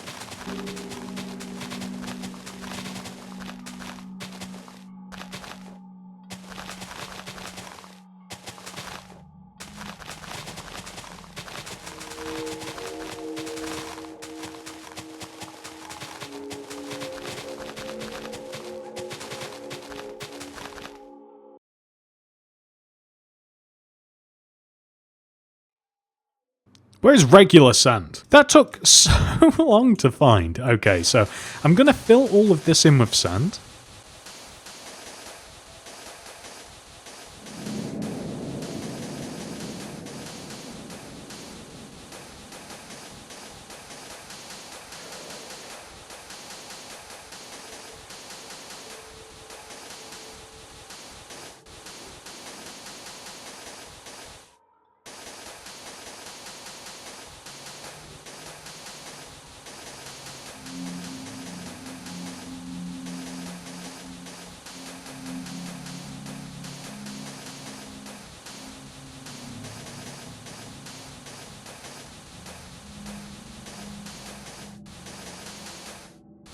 Perfect. And since this wasn't the original plan, I'm just going to plot out some palm trees. You know, surprisingly, this has turned out really well, as this patch of sand right here is the same width as the tennis court, which is the same width as the actual palm trees that we have over there, so we can space them out in the same way. We find the middle of this sand patch here, leave a gap of 1 from the edge, and then we place 1, 2, 3, 4 jungle wood. And then we leave a gap of 5, 1, 2, 3, 4, 5, and then 4 more. 1, 2, 3, 4, and then 1, 2, 3, 4, 5, and then 1, 2, 3, 4, just like this. And then when it comes to this area here, in the same row, the middle, we leave a gap of 2, and then we place 1, 2, 3, 4 jungle wood, and then a gap of 1, 2, 3, 4, 5, then 1, 2, 3, 4, gap of 1, 2, 3, 4, 5, and then 1, 2, 3, 4. And then this actually works out even better. We just remove this row of smooth stone here, add a row of sand, and then we now have a row of 2 smooth stone just all the way around our palm trees, and it's actually worked out so symmetrical and so wonderful. It's almost as if it should have been built that way in the first place. So now that we have all of the jungle wood, we can go ahead and just add the leaves to the palm trees, which once again, you guys know how to do this. It's just going to take a little while.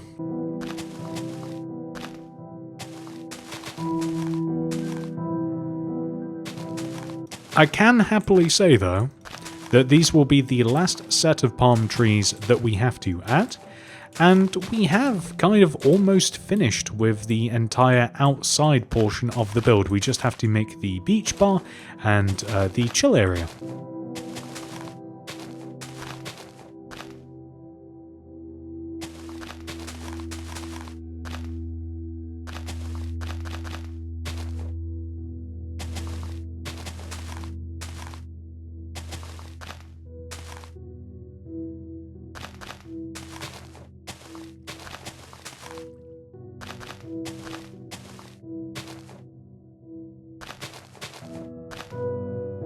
Fantastic. So those are all of the palm trees, and that's kind of like the back of the part of the build complete. This looks so good. So next, we can't really put it off anymore. Let's work on the beach bar / chill area, which, by the way, isn't really particularly hard. It just uses a bunch more materials than what we've been using. So to begin, we will start all the way over here at this end of our birch plank area. And in this position, so just inwards, 1 diagonally, we will place a spruce stair, and then a scaffolding opposite it, then a spruce stair. Leave a gap of 1 and place a brown glazed terracotta with a jungle leaf on top. Then leave a gap of 2 extending inwards, 1, 2, and place an end rod, and then leave a gap, end rod extending this way. Place spruce pressure plates on top of the end rods, and then place oak slabs against the... Well, you know what? That's fine, because this is wrong anyway. The oak slabs actually want to sit in front of the top of the end rods, and then we can extend the oak slabs left and right so that they are the same width as the birch planks. We can then add spruce planks behind the slabs, which we will then extend up by 2, 1, 2 here on this side, and 1, 2 here on this side. We then, on this side of the build facing the pool, will place 1, 2 spruce fence like this, and then a spruce plank, then 1, 2 spruce fence like this, then a spruce plank, and we will extend each one of these blocks up by 2 rows, just like this, so the fence and the planks. And then on this side of the build, it's a bit different. We will place a spruce door, and then 3 spruce planks, 1, 2, 3, then a spruce door, and then a plank. And we will extend the planks up and around the doors with spruce trap doors right in the middle, like this. We then, on this side of the build, will connect the spruce planks together, like so, with oak slabs across the top of the spruce planks. We'll stick an end rod here in the middle, leave a gap of 1 either side, and then place spruce pressure plates on top of the end rods. We will then extend the spruce planks inwards, left and right, for the bar area, just like so. And then we actually want to have a couple of spruce trapdoors here and here, just like this. We will then place spruce planks extending from on top of the spruce fence from here to here, and we will do the same thing on the opposite side. I think that we can also extend up the middle block as well, just on both sides like this. Not only that, we want to inside place a row of stripped spruce wood like this, and then we want to add a row of stripped spruce wood up the left side and the right. They actually want to be 2 rows high, so 1, 2, and then 1, 2. And then we can stick a spruce trapdoor shelf right in the middle with oak shelves here and here and here and here, just like so. And then we are going to place a series of oak actually, we will place spruce fence here. So 1, 2 here, 1, 2 here, 1, 2 here, 1, 2 here. And then we will place oak slabs on top of the spruce fence, just connecting together left to right, but they also want to overhang the sides by 1 as well. And we can extend those slabs upwards and inwards until we reach the top, and then we actually want to so it might be easier to do it from this side.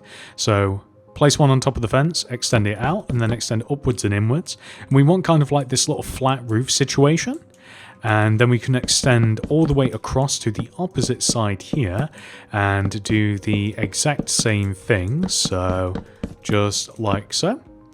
And then we're just going to extend. It would be easier if we grabbed planks for these. So we can extend the plank blocks across. Then add the slabs here.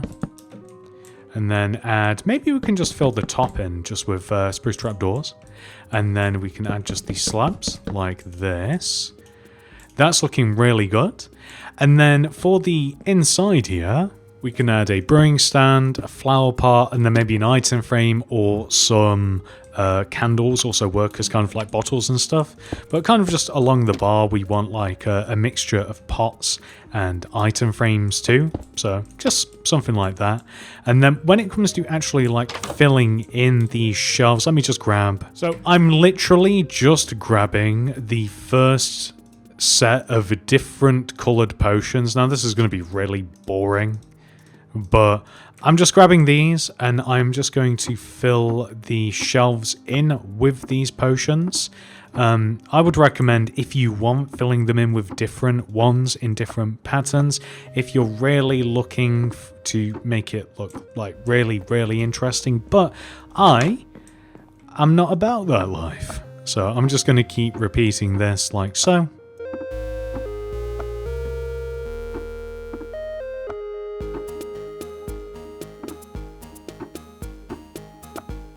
There we go, and then if you like afterwards, you can fill up the brewing stand as well, and that looks pretty good. And if you do want to go a little bit more crazy, of course, like you can add different drinks or maybe even snacks and stuff, and you can chop and change all of these, but that's something that we can focus on later. But that is the little mini beach bar complete. So now that we have completed the beach bar, all we have to do is work on this little chill area.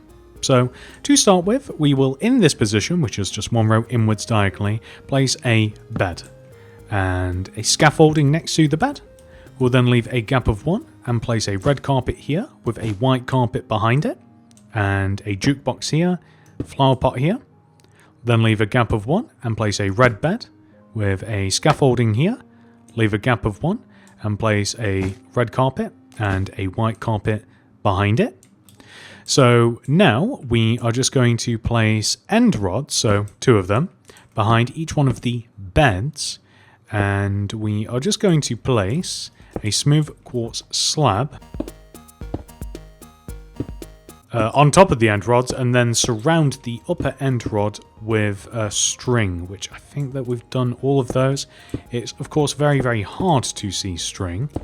It's kind of like the wind. You don't really see the wind, you see the effect of the wind. And then after that, I feel as though we'll need those slabs again. We can place a mixture of orange, no we don't, orange and light blue carpet.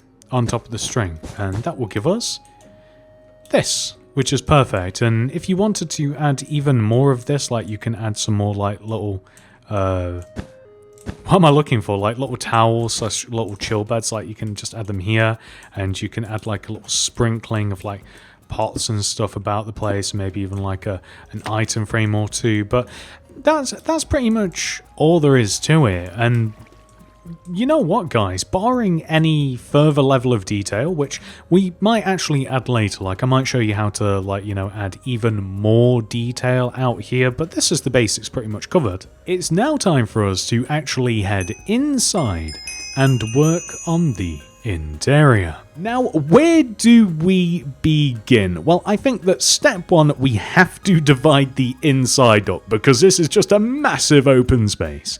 Starting all the way over at the main entrance, we are going to place a row of 8 smooth quartz block extending backwards from this block. 1, 2, 3, 4, 5, 6, 7, 8. Place a light blue stained glass pane, leave a gap of 1, place another, and then place smooth quartz block extending back. We want to do the exact same thing all the way over here on this side as well. So 1, 2, 3, 4, 5, 6, 7, 8, glass pane, gap, glass pane, and then smooth quartz block extending all the way over to the left, aka the back of the build. We will then hop over to this side here, and we are going to place, leaving a gap of 1, 2, 3, from that light blue stained glass pane, we are going to place another light blue stained glass pane. We are then going to leave a gap, and then we will place 5, 1, 2, 3, 4, 5, light blue stained glass extending left, place a smooth quartz block, leave a gap of 2, smooth quartz block, and then we can extend these smooth quartz blocks up to the next floor, which we already have a little bit of, and we can also extend them back here towards the frame. So these are going to be the internals for the staircases / the lifts, and I think that we're just going to make them for every single floor. So we can extend the light blue stained glass pane up here, we can extend the light blue glass up here, we also have to extend these smooth quartz blocks forwards like so to make room for the lifts. We need some different materials, so we actually have to place some upside down smooth quartz stairs here, just underneath these 2 sections. We can add the lift doors in by placing light grey concrete here, stone buttons like this, and then for the stairs to get up to the next floor, which we may as well make right now, it's just a series of smooth quartz stairs leading up like this. I don't know whether to just save this till last actually when we've got all of the walls in, but from here it's actually really simple. So we actually just have to repeat this bottom section all the way up, as you can see. So I'm going to start on the left, and I'm going to extend all of the smooth quartz forwards like this, and maybe we'll extend all of the vertical rows of smooth quartz forwards first, so kind of as I'm doing here, and then we can work on the horizontal portions. So yeah, I think that that's probably the easiest way of doing it, and then we can add all of the stairs in after, and then we can talk about whatever's next. I actually haven't figured out what we'll be doing next. When it comes to massive builds like this, sometimes it's easiest just to pick something, work on it until it's finished, and then see what makes logical sense next. So those are, whoops, this is almost all of the lift areas. Let's move on to the right where the stairs are, and we'll try and make these stairs nice and logical. You'll see what I mean in a second when we get to it. Oh, we missed some here. So for the stair sections, once again, I'm just going to fill all of these in with glass, and then we'll figure out where the entrance for the stairs will be for each individual floor when we get there. Once again, you'll see what I mean, like when we decide how we're going to be doing our stairs, but we will do that. And then the lifts are all the same, so it's upside down smooth quartz stairs at the top of the lift doors, and then the doors themselves are just set one row backwards, and then we place the stone buttons just off to the right of each one of the lifts. So here and here, here and here, you guys get the idea. Perfect. And then ultimately, I do think that we will probably also just fill this in with smooth quartz block, so that we can't see the grey concrete, because it's a bit of a blight, if you ask me, which is a strong word now that I say it out loud, but it is a bit of a blight, I think. So I think that we will just smooth this off with some smooth quartz. It's in the name. And there we go. That's not looking too bad, is it? So let's get all these stairs sorted out. So the first set of stairs is on the left here. And then I think it makes logical sense that the next set of stairs is just like we place it at the back. We try to disrupt as few blocks as possible. And then the next set of stairs, again, I think that it's literally, so we'll just place it like on the opposite sides, like as far as we can. And we will, once again, try and disrupt as few blocks as possible.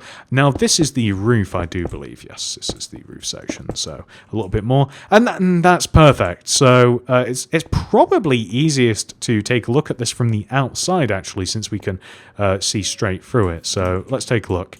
Yeah, there we go. They don't get in the way anywhere. And so I'm thinking the entrance onto said floors should just be like right here. So we'll destroy 2 rows. So for every floor, like as soon as we summit onto the floor, I think that we'll just have 2 rows. I mean, it's cleaner to do it here on this side, on the side where we don't summit. I don't know how that's worked out differently somehow, but it doesn't really matter. But this is how it's going to look. And then underneath each set of stairs, I'm just going to place upside down stairs, of course. So that's actually worked out quite nicely, because by the time we have placed all of these upside down stairs, we will end up all the way back down at the bottom of the build. So let's take a little look, and this should look nice and clean like that. That's perfect. So I think that the next step is going to be for us to extend our smooth quartz blocks all the way up. So the rows of smooth quartz that we have kind of like dividing the hotel into 3 rather clean sections, actually. I think that we'll extend these all the way up to the very top of the build.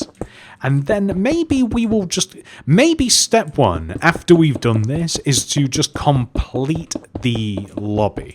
Maybe that's how we do it. Once again, I am winging this a little bit, but you know, I think that there's a bit of logic in this. And it'll be nice to have, like, the lobby is the central point of the hotel. It's literally the first thing as you walk in. So yeah, we probably should have it done first. So there we go. That looks pretty good. And then we'll, over here on the left, something that I've just thought of as well. This is centered, isn't it? So there should be an, if not equal, almost equal amount of space. 1, 2, 3, 4, 5, 6, 7, 8. And 1, 2, 3, 4, 5, 6, 7, 8. Okay, perfect. So with the, it didn't look right then for a second.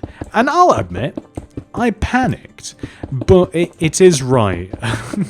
There has to be an equal amount of space on the front and the back of the hotel, as the rooms are symmetrical. So we wouldn't be able to have the exact same room on the front and the back of the hotel if that wasn't true, and that gave me a mini heart attack. But luckily, everything is just dandy. And something else that we have to do, we have to actually, hang on, so these are the walls, so this is the lobby, and I know that I said that we're focusing on the lobby, but we should trace to the, here we go, we should trace to the side of the hotel as well, since we are kind of like working on these stair sections and what have you. So if you knock out, and what would this be? This would be smooth quartz. So we also want to knock into these areas as well, which I think makes sense. So this is going to be another set of staircases. We'll probably do these a little bit later when we've actually got the floors, but for now I would like to actually like knock into them. So these line up with the gaps of 3 that we have, like right in the middle of the hotel, and they will also have glass pane and what have you, but we'll probably do that when we actually have the floors installed, which I am highly considering adding right now, but I don't think we're going to, because I think that we will just work on the lobby. Next, we are going to add some rows of quartz pillar. So on the right side of the hotel, we will add one row directly behind the glass here, all the way from the floor to the roof, just like this.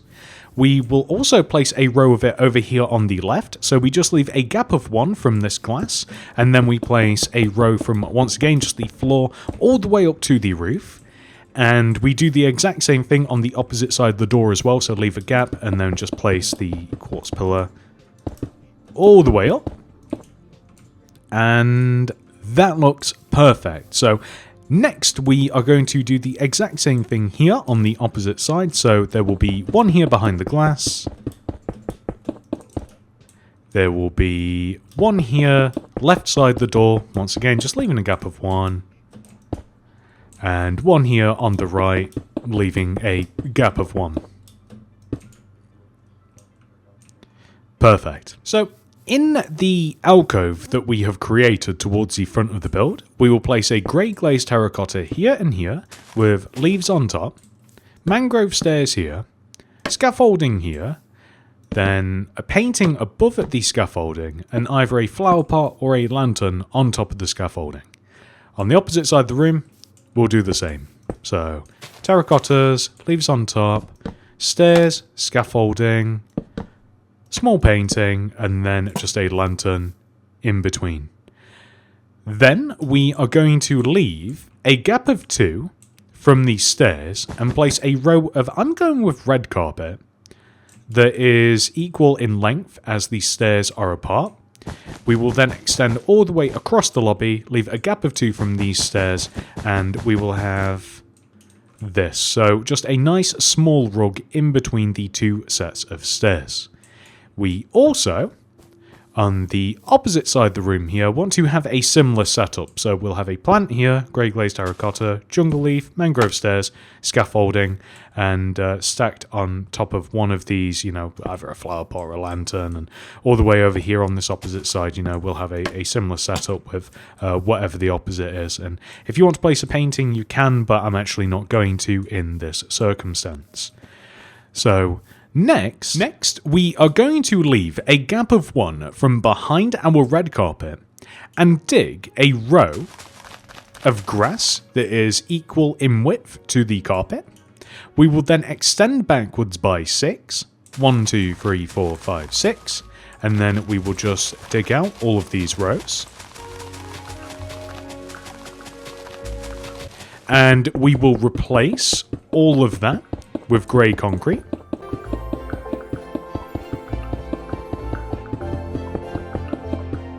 Then right in the middle of this, I guess it's a square, we will place a row of 1, 2, 3 grey concrete extending up, just like this, so a wall, like so. We will then place a smooth quartz block here and here with smooth quartz slab in front of the smooth quartz block. Join the slabs together, lantern here, flower pot here, poppy here, smooth quartz stair here. And that's what we want to have. And just along the grey concrete, I want to place paintings. So, that, you know what? You guys are going to think that this is crazy. Those are the exact same paintings that I wanted. That's not only are they the ones that I wanted, we got them first time. The odds of that happening, I don't even know. That's crazy. We want to do the exact same thing on the opposite side. I'm actually in disbelief. So we just place a smooth quartz block, of course, place some smooth quartz slab across the front of it, stay here. I still can't believe it. That's, wow. So lantern, flower pot with a flower in it. And if it happens again, I'm going to go and buy a lottery ticket, I think. So let's see. So, no. Okay, well, we used up all of our luck on the opposite side, but I happen to like those paintings, so it's fine. So this is kind of like a little reception area, and this is looking pretty nice. Really simple. in the lobby, one of my favourite views is these curved set of walkways that we have on each and every floor. It might be my favourite part of the lobby, and it's what we are going to make next. So, to begin, we will place rows of quartz bricks that extend from the elevators all the way through along the side of these walls to these quartz pillars, and we are going to do this for each and every floor. So basically just where we have each one of those elevators. And we want to do the exact same thing on the right. So where we have each floor, which is laid out by these smooth quartz blocks that these stairs connect to, we want to have the exact same thing on the right side. So this is handy as we then, from where the quartz pillars connect to the quartz bricks, we will place 1, 2, smooth quartz slab extending right if you're on the left side. We will then extend backwards by 4, 1, 2, 3, 4, and then right, back,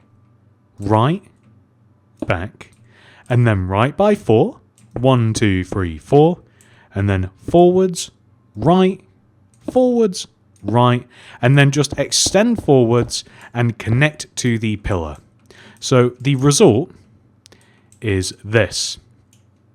We can then fill the middle of this shape in with quartz bricks. You can use smooth quartz if you want, but I do just think it's missing something if you just use smooth quartz. I have tried both, but feel free to chop and change. You might like it. And then on top of these slabs, we will stack some light blue stained glass pane, and that really just, again, I love it for whatever reason. I just think that looks so cool, and we want to have it for every single floor. So the benefit is that once you've done it for one floor, you can kind of instead of counting and all of that, you can just look directly down and you can just trace along underneath and just match the shape. That's exactly what I'm going to do. And not only that, I'm actually going to do all of these smooth quartz slabs first, and then I'll add the floor section in after, and then I'll add the glass pane after that. So I think that's right. We'll soon find out. There we go. So we only need 3 of them in total, and then let's get these quartz bricks added in.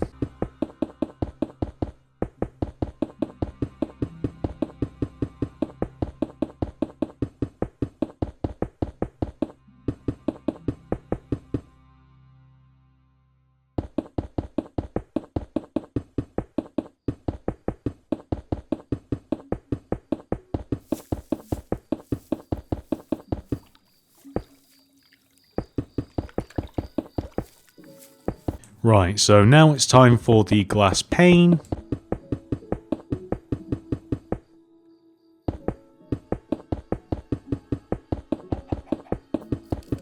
And let's take a look, because again, as you walk in, does that not just look grand?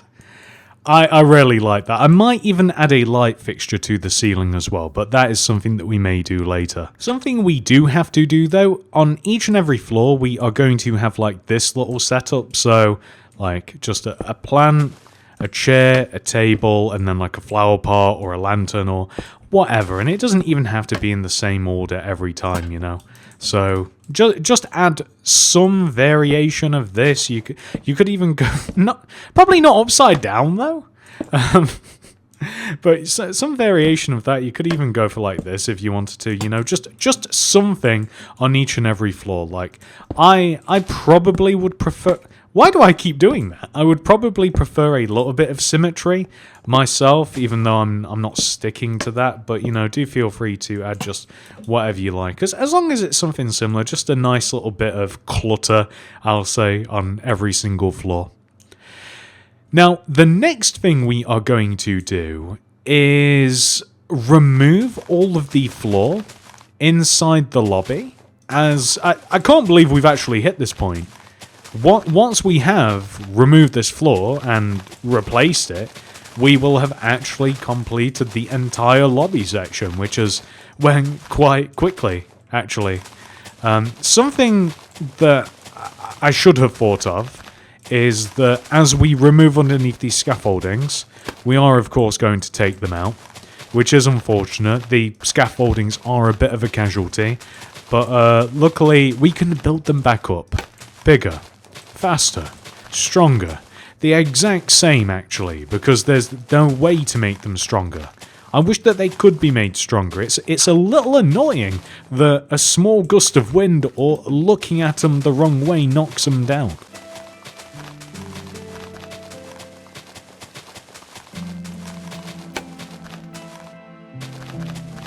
I'm realising how much I appreciate the light from the lanterns as well. So now that I'm at this point, I'm actually wondering what to place underneath this glass. Like, I don't want to use quartz bricks, but do we place, say, grey concrete underneath the glass to really accentuate it? How does it look from the outside? Does it look silly? Does it look kind of interesting? It kind of draws the eye. Or do we place smooth quartz? Because that's like, so that it doesn't draw attention, so that it kind of does blend in. Maybe we go for the smooth quartz. I think that that's what we'll do, and then just quartz bricks for everywhere else. Again, I am telling you, do feel free to change the floor material, but I did do a bit of experimentation. No, another one. I think quartz bricks are the best. That's all I'm going to say. Oh, except for the case of, inside the staircase here, we are just going to make them all. I don't know, should this be a special case, right? Because on every floor, we have used smooth quartz for these parts, as you can see. So do we keep the... Yeah, we're going to keep it. So I was wondering if for the ground floor, we change... So that it's kind of continuing with... Is that a word? Who cares? So that it's kind of continuing with, with the rest of the floor. But I think that I kind of like it being a bit different. So that's what we're going to do. We're going to stick with that. And now that we have... I think that we've done all of that. That looks really nice. So let's just place... So I'm going to assume that wherever we do not have a floating plant part, we had a lantern. So, yeah. There we go. And let's take a little look-see. Yes. Yeah, that looks fantastic. Now that we have successfully completed the lobby, we are going to head into the right side of the hotel, where we will begin work on the gym. So the gym occupies the entire ground floor, which we don't even really have a ground floor right now. We just have one giant room. So step one is to extend these quartz bricks that we have just all the way through to occupy the entire right side of the hotel. So this will define our ground floor, and I am wondering as to whether we should just place all of the floors, because we do have to do it sooner rather than later, so maybe.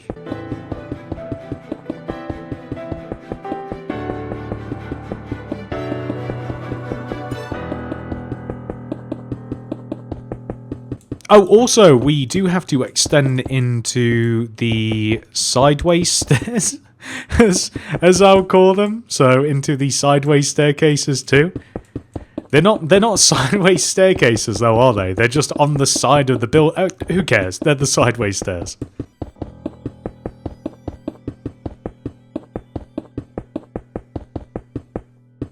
I will admit to you, these sort of tasks are not my favourite, just like adding in floors, but at least there's not too many of them. So I think that we should do it because it's just 2 more after this. So let's just get it done. Let's add in all of these floors, and I think I'm just going to jump the gun a little bit, and I'm just going to do the sideways stairs first, just so that they don't get left behind, because I could easily see myself just zoning out and just forgetting about them, which, you know, it's a little sad. The sideways stairs, just because they're on sideways, don't deserve to be forgotten. I also think that I might play a game of Snake with this particular floor, kind of just like extend outwards and in, which It's kind of fun if you've not tried it, because of course, like, it's really, really slow, like with these outer rows, but then quickly gains pace, a little bit momentum as we start extending in.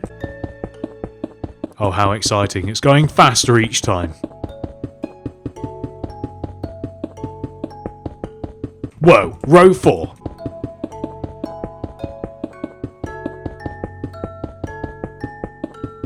My god, we're at row 5 already.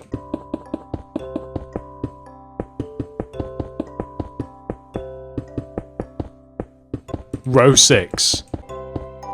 I can't keep up this level of enthusiasm for placing the floor. Okay. There we go, nice. And then we've just got it on this side. I was considering hopping over onto the opposite side of the hotel and doing this over there too. But I think, you know what? Let's break it up a little bit. Let's not do this on... Let's not. We'll wait until we get over onto that side.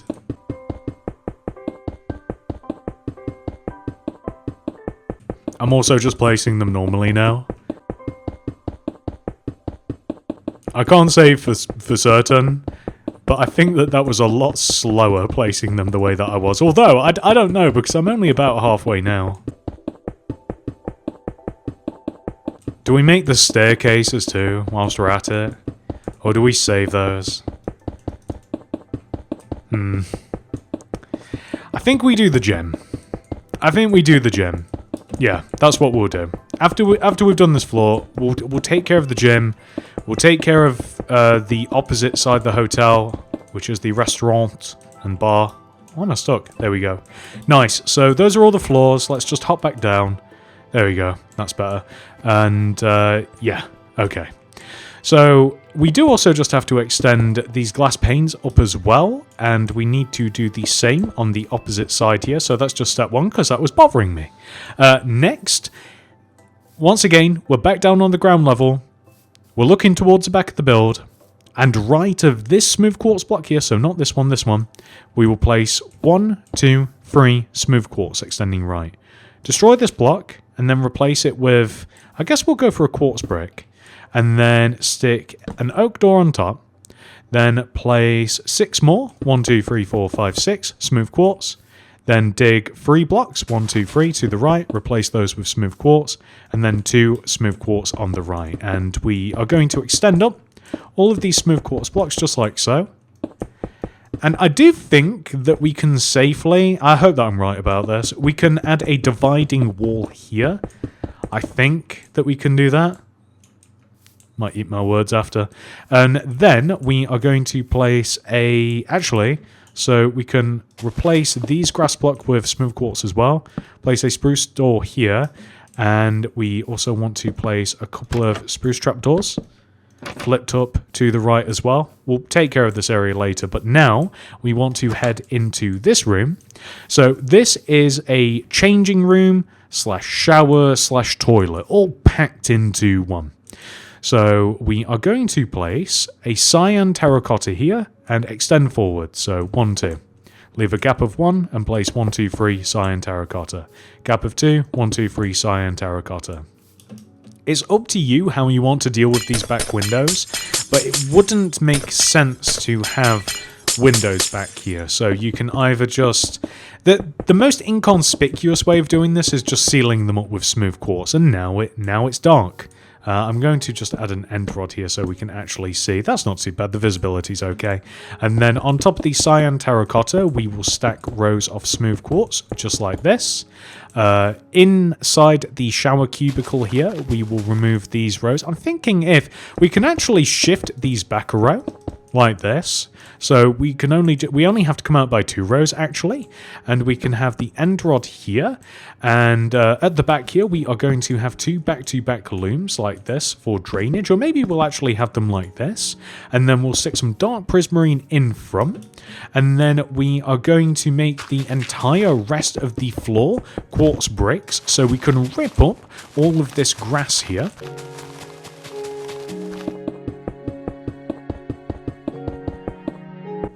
Replace this grass with smooth quartz. Okay, and then we will place an upside down smooth quartz stair here with a flipped up oak trapdoor on top.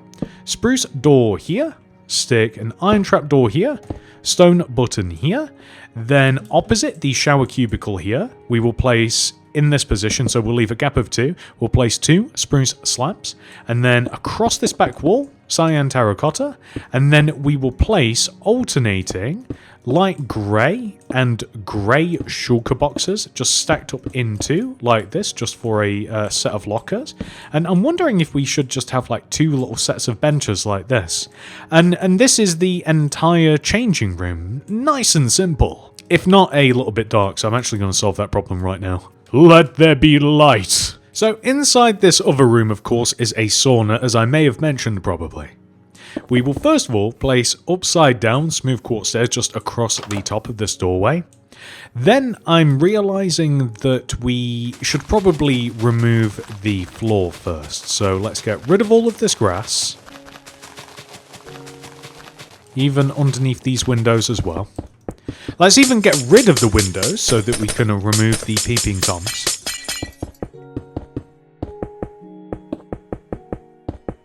Then most of this floor is smooth quartz. However, we will place an extra row of smooth quartz here behind this row, just behind the door. Then we want to dig some campfires into the floor like this with polished diorite. I think that we actually have to use slabs for the campfire smoke to permeate through. So there we go. So we have slabs here instead. And then the rest of the floor can just be smooth quartz.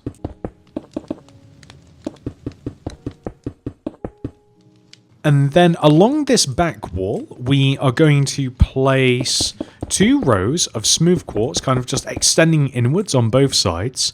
We will then place oak slabs along the left and right sides of these walls like this, so just leaving a gap of 1 from the floor. And then in front of these, we will stack another row of oak slabs, just extending down to the floor in benches. And then I'll run this by you guys. So I do want to have a lantern in here, because I think that it adds to the vibe. Then we can have another set of benches just kind of at the back. Or I think that magma with spruce trap doors would be a little bit more hardcore, and I like that. I think that that's pretty cool. It might even be nicer to tamp down the light in this room, to be honest, but that's something that we can mess about with later. So heading outside now, along this wall we are going to stack some water coolers and a plant. So we will place an iron block here, tripwire hook in front of it, light blue stained glass on top of that, and a heavy weighted pressure plate on top of that. So that's just leaving a gap of 1 left of the door, gap of 1 right of the door. We will have a grey glazed terracotta with a jungle leaf on top. Leave a gap of 2 and then place another water cooler. This is made in the exact same way. And then if you like, you can stick a plant over here in the corner. However, I do not like that, so I'm not going to do it. Next, I think that we should rip up the entire floor.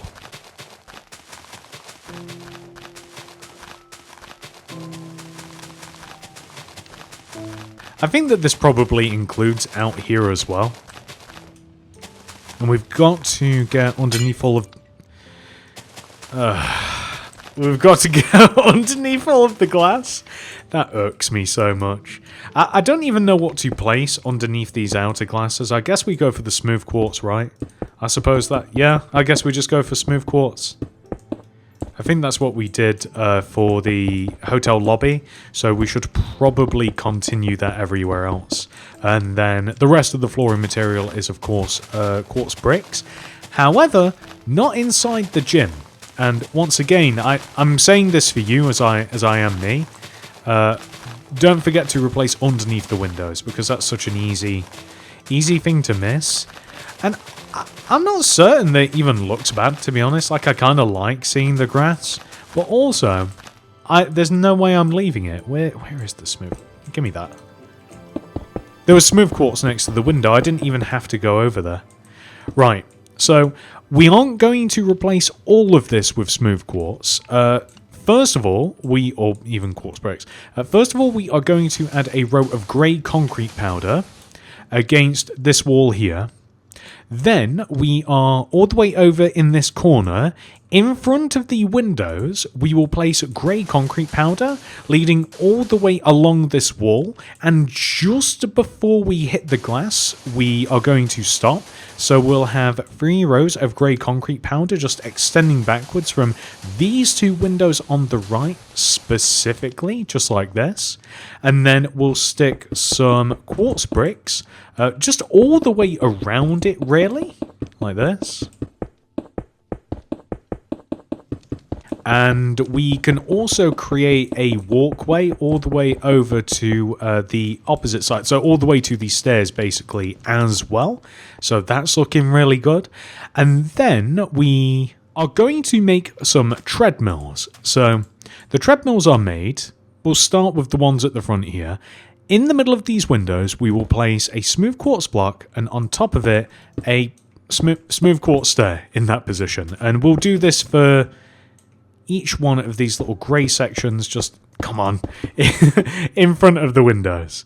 And then we will place 2 deep slate tile slabs in front of those smooth quartz. We'll stick some oak trapdoors flipped up either side of these. Do feel free to use iron trapdoors, it just means that you must activate them underneath, which I'm not doing, and then you can stick just a painting in front of these smooth quartz. And there you go, nice and simple. So we will then leave a gap of 1, and then we will place another set of treadmills, which is so much easier to do when we're not doing it against the window, and it's the exact same methodology for making them as well. So we can just repeat that. And the paintings, oh, we were so close to getting doubles. There we go, 4 treadmills. At the back of the room here, we'll have a decorated pot, flower pot inside, fern inside of that, and then on the ceiling, in between the treadmills here, but like in line with the plant, we will have a lantern and pale oak signs just surrounding it, just like so. That's perfect. And now it's time for the exercise bikes. So the reason that I've left the ground the way there is because we have to place grindstones in a really particular way. So we want to place grindstones, and it's honestly really easy if you just place like a row like this extending from the middle of the window, or windows actually. So from the middle of the windows, and also the split in between the windows, there's actually more exercise bikes than there are treadmills. So extend them from here, and then we want to place a set of grindstones, so facing this way. So here, leave a gap here, and then leave a gap here, leave a gap here, just like this. So basically, just starting from the front, you place one, and then just leave a gap, and you want to have a set of 4 just in a row like that. So we'll do that for here as well. I think that I've done it. Yes. Yes? Yes. I wasn't sure. And then we can do the same thing here as well. Right. Perfect. And then we can get rid of that guiding row.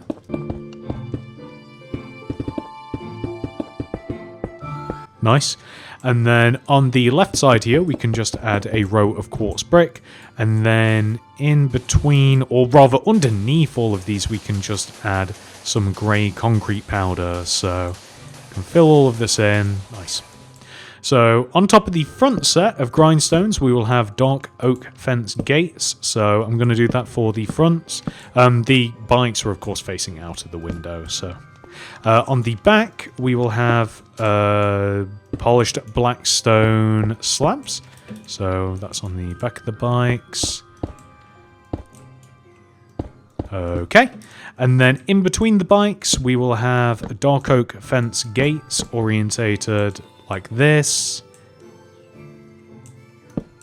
And then on top of those, we will just stack... Is there an easy way? Yeah, if we place them against the slab. And then on top of those, we will have a black carpet. And that is all of them. And yeah, there we go. Nice and simple gym. Looks fantastic, and once again, I think that we've managed to do everything else. If there's any other little bits of detail that you want to add or could add or that I didn't think of, then feel free to add it, but other than that... So now that we have completed our gym, we are going to head all the way over to the opposite side. Psych! We are going to finish the sideways staircases, which is so fun to say. So we want to first of all just break out into the outside world in the sideways staircases. And then we are just going to place a simple set of quartz stairs, just leading all the way up to the next floor. And we can't even have upside down stairs underneath these, unfortunately. But the stairs start in the exact same place, just on every single floor. And I think that this is the top floor because we've hit the grey concrete.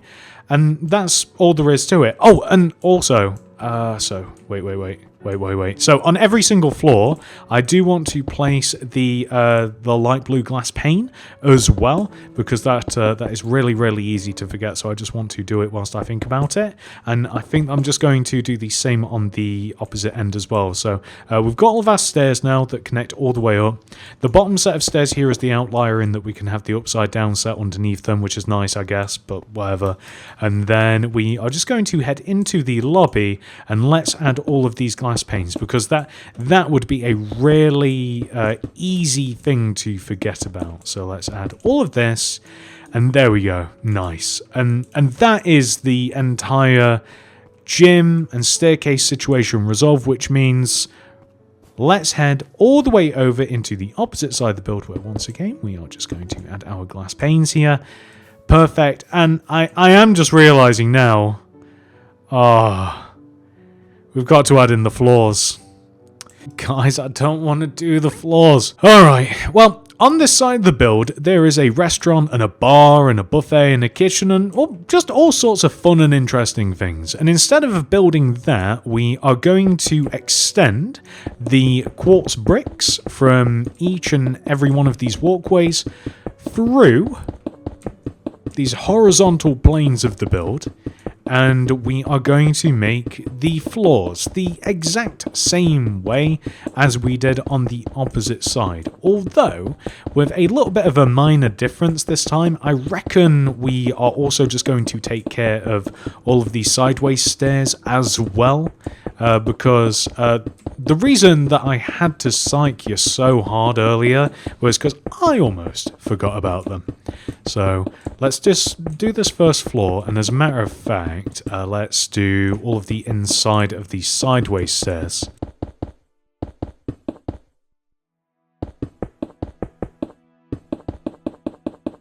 I almost just added an entrance / exit like on this floor, like outside of the sideways staircase. That would bring a very abrupt end to our stay at the hotel, is if we just walked straight off of the third floor.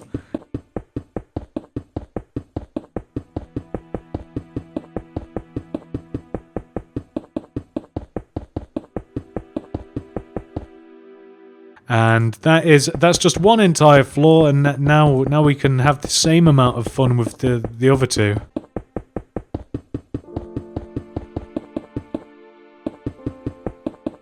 Maybe even more fun.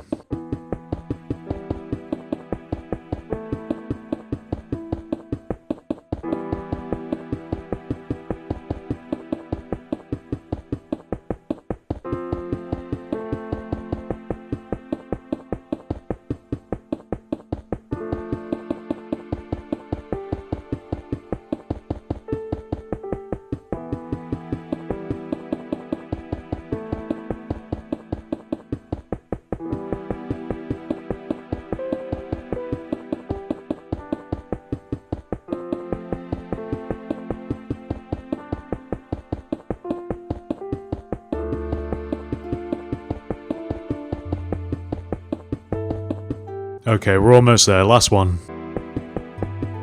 Let's start from this angle so we can look out the window. I don't know what we're looking at exactly. At least it's kind of green out there. That's nice. Can't even see the sun though.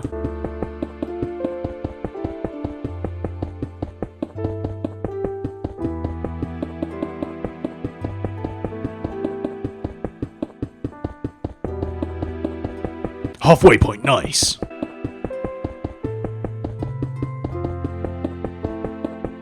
I'm slowly losing my mind, I think, building these floors.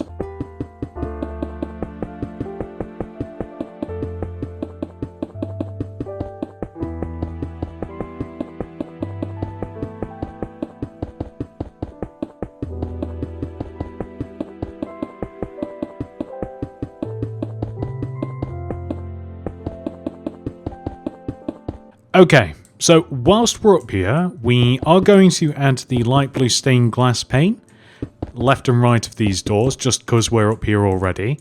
And I am just going to do it on every floor as I descend down.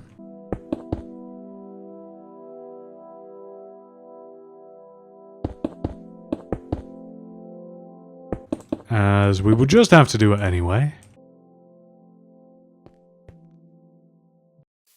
Over here. And I'm just going to remove the floor inside here as we know what's going on. Come on. Every time. Smooth quartz underneath the glass blocks, and then quartz bricks everywhere else. And then we can add some smooth quartz stairs leading up into the next floor. And this bottom set, we can indeed add the upside down set underneath, but we can't for the rest of them, unless we were to like stagger the stairs or something. But I don't think that these stairs are okay. I don't think that these stairs are that important, to be honest. Like, these aren't the main set of stairs, so to speak, so I'm quite happy to leave them in kind of like this sort of state. If you want to kind of like work it out so that it's a little bit fancier, do feel free. But doing all of that puts us in the position that we are now able to work on the restaurant / bar / kitchen. Step 1, we have to divide this room up. To begin, we will extend this smooth quartz block here across to the left and join to the middle of this window section. And we will extend each one of these smooth quartz blocks all the way up to the ceiling, just like so. We will then, in this left area, place a row of spruce planks in this corner extending from the floor to the ceiling, although it probably makes most sense to get rid of the windows first, unless you don't mind leaving them, and the blocks underneath, and replace the blocks in the ground, the grass, with smooth quartz, and then also every single other block with smooth quartz. I guess we didn't have to remove those blocks in the ground. So we have our row of spruce planks in the corner, which we will extend to the right, and then on the right side we'll do the same. So we'll add a row in the corner and extend it inwards. We will then place bookshelves here in front of the base. We will place spruce planks in front of the top blocks. We will place oak shelves in between. We will add a row of, let's go with strip spruce wood in between the two shelves at the bottom. We'll add spruce trapdoors across the top here, and stick a brewing stand here and here. We will add a painting here and here. We want to add a series of spruce trapdoors flipped up on the left side here, so to kind of encase these shelves in to make them look like separate units just on the left and right side. That is looking pretty nice. And then in front of this whole thing, we'll leave a gap of 1 and place a row of stripped spruce wood just across the front. Alternatively, you can go with like a grey concrete as well, but it just doesn't seem to fit for me for some reason. I'm also just going to place a series of bar stools in the form of end rods, so just leaving a gap of 1 extending across with mangrove pressure plates on top. And then in front of these, like, you can have a mixture of flower parts and item frames and all sorts of stuff, whatever you want to put in there basically. I'm also just going to add a row of smooth quartz block here and here, so just like on the left and right, just to enclose it in a little bit, make it a little bit more cozy, and then add a set of smooth quartz slabs just across the top. And I am just going to fill in these shelves as well. I'm literally just like grabbing whatever. I'm trying to vary the colors a little bit, but we basically just need 6 different potions, and we can also grab books as well. And we can just stack these with the different potions. It doesn't really matter if you want to put them in a different order, if you want to jumble them up a little bit so it all looks different, whatever. It looks good as long as they're occupied. And we can even add a couple of them, or you know, maybe like 2 to one brewing stand, 1 to another. We can add pots, an extra pot here as well, maybe some pickles or something. I also like the idea of having books in the bookshelves, maybe just kind of in like a, shall we have the, yeah, we'll probably mirror it, so something like that I think just looks kind of nice. And I think that that's just like a nice little chill bar just tucked away in this corner. What I would also like to do, I think, is just remove all of the grass from in this room, and that just includes behind the bar as well. And we're just going to replace all of that with grey concrete powder. This is mostly the floor material for this entire room. I think that that looks pretty nice. And we also have to make the entrance for the kitchen, which is going to be right here. And the floor material for the kitchen is just going to be good old quartz bricks. So we're just going to rip up all of this grass here and underneath the windows. And this time it makes sense to actually place the smooth quartz underneath the windows, because we're not just going to box them up as we did for the bar. That was a complete waste of time really from earlier, but I suppose it didn't really take too much time, so can't really be too upset. And we are just going to stick an oak door here. And just before we move into the kitchen, actually, I did mention that almost all of the floor is going to be grey concrete powder, so why don't we actually remove it? I was going to wait for some reason, but we don't have to grab the material again if we do it now, so.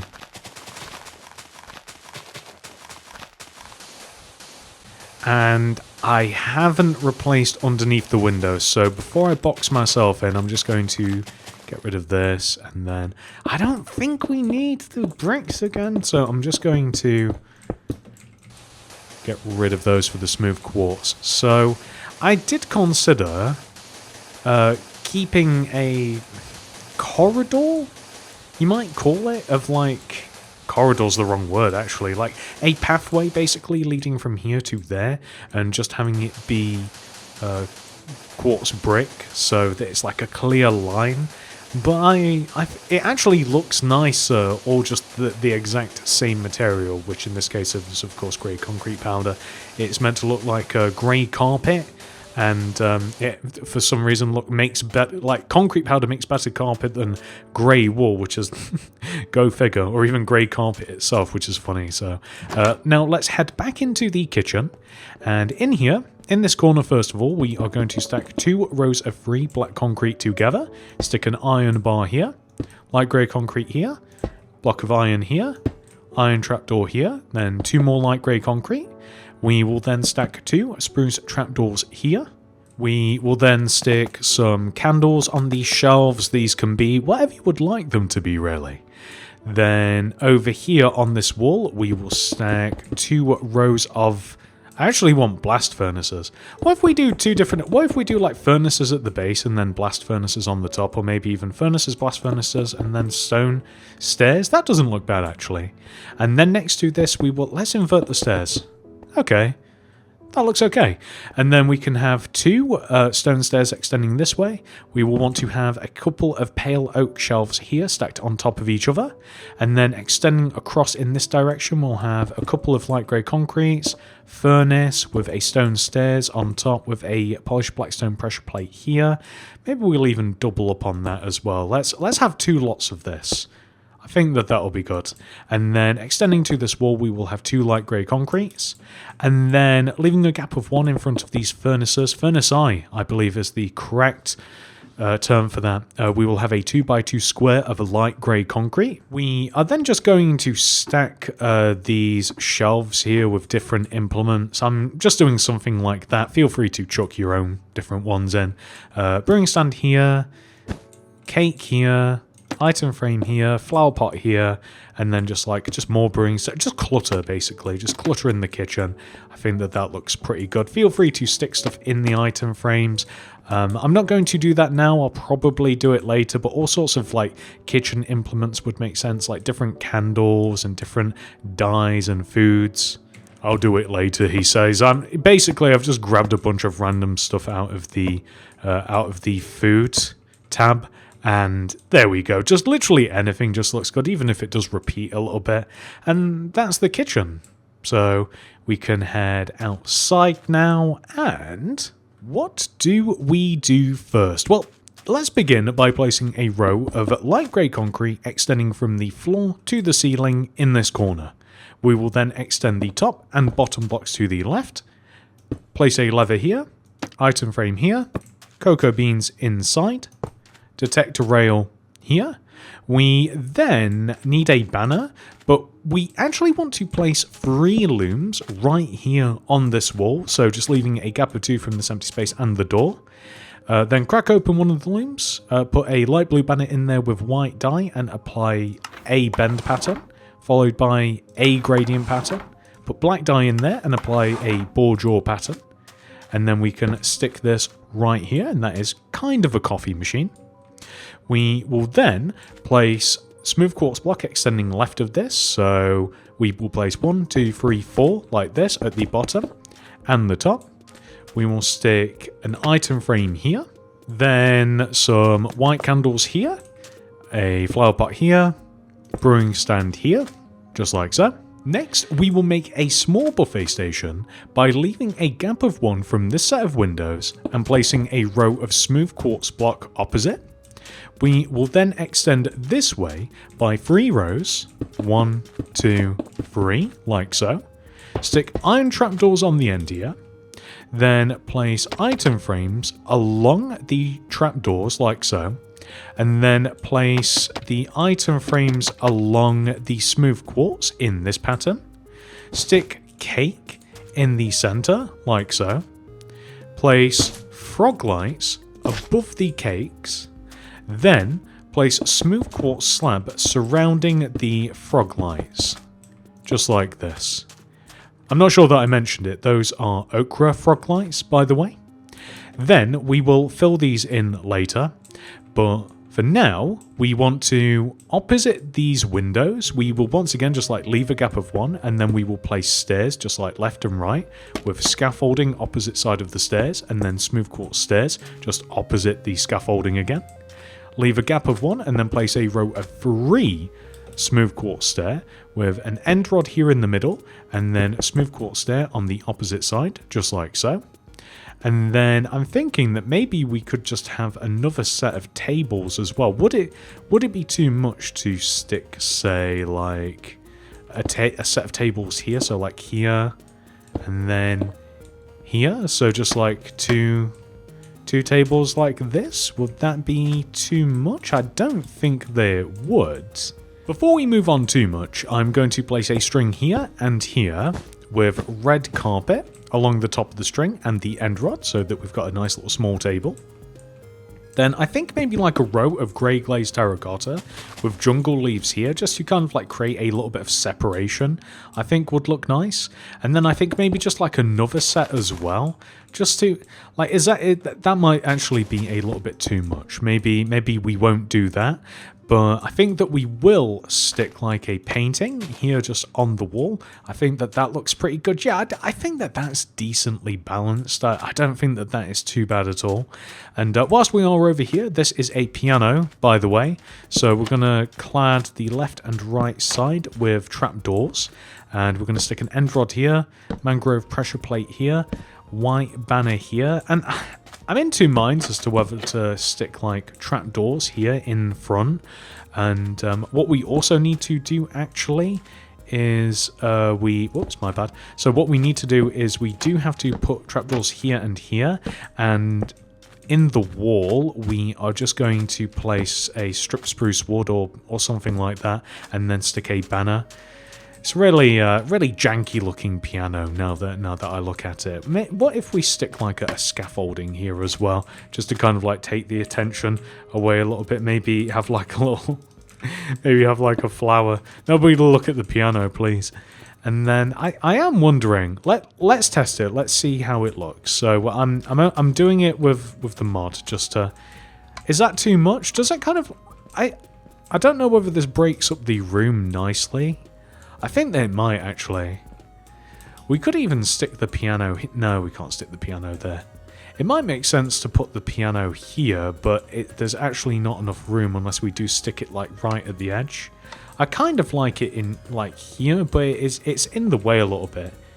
I like the room as it is. I think I'm going to leave it. By the way, so I have just done that with Axiom, but I think that...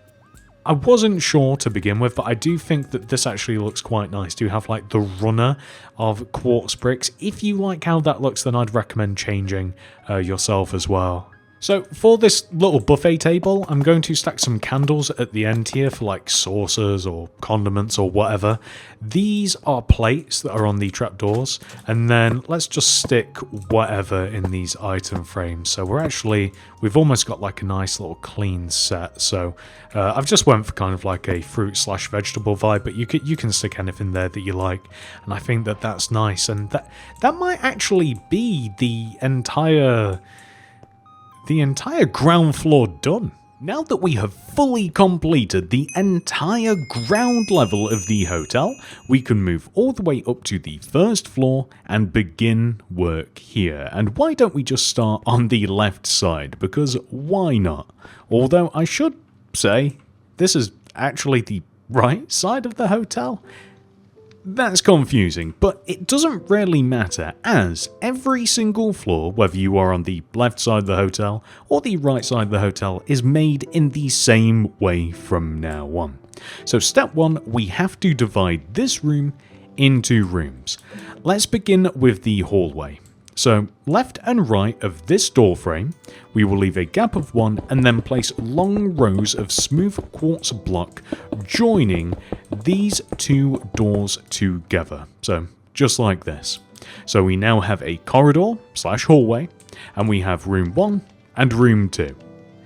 So the rooms will be divided, first of all, into 2, like this. Then we will further divide the rooms by placing a row of smooth quartz block splitting the right side of the room as we look at it into 2. So no matter what side of the hotel that we look at, the large room is on the left and the 2 smaller rooms are on the right. So that it's kind of like rotated rather than mirrored, if that makes sense. And the entrance into the rooms are here. So the entrance is here, here, and here, as we kind of just divide this space up. So the entrance into the room is here, and then the entrances through the rooms are there. And what we can then do is just extend the smooth quartz rows up, and we can maintain those door frames that we have now created, and we can just solidify these walls. So this might seem a little bit tricky now, but once you have done this for the, second, third, fourth, fifth, we're going to be doing this 6 times in total, so it's going to be really, really simple by the time we get to it. So I think that is what we are going to focus on first of all. Let's just get all of these walls built. And the reason that we have rotated them rather than mirror them is because it's more interesting, I think, to have like a door here and then a door there rather than have like just 2 doors just at the end of a hallway. It feels a bit more lifelike, I think. So we have done that on this side of the build. Let's go all the way ahead onto the opposite side and do the same. So just to remind you, we placed these long rows of smooth quartz block to form corridors. These are just 1 rows away from the left and right of the actual doorways that we have. We then subdivide these rooms that we've created into 2. And then the left space is the larger space and the right space is the smaller space. And we are just going to knock knock out all of these blocks as well, just to create doorways through these rooms. So the main doorways and then the two smaller ones. And now that we have subdivided those, we can add all of the smooth quartz block, and then we can, well, we'll move on to the next floor after we've done this, actually. But we do have to just maintain those door frames. It's easy just to fill those in, but let's not.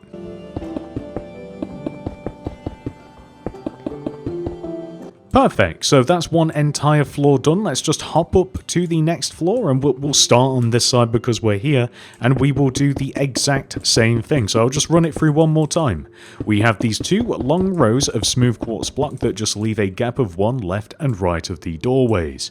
We then divide these rooms up with first split them in the middle, and then on the right side we split them in the middle again. We then add our door frames, just leaving a gap of one from the side, like so. And then we can just extend all of these smooth quartz blocks up to join the ceiling, and we maintain those doorways.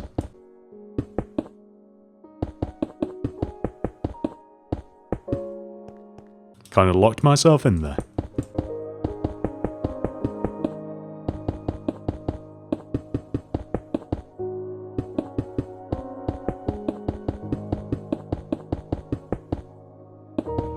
So that is this side of the hotel. Let's move all the way over to the opposite side. If you are keeping count, this is the official halfway point for making these floors, shall we say? The rooms, I guess floors, really. I do suppose that you don't have to create the doorways, as I'm doing now. But we could save it until later, but there's something about this. I just think it's better to like set these up rather than having to do it later. Like, I don't know why it seems more practical to do it this way, but it does. Even though maybe it's not, I don't know.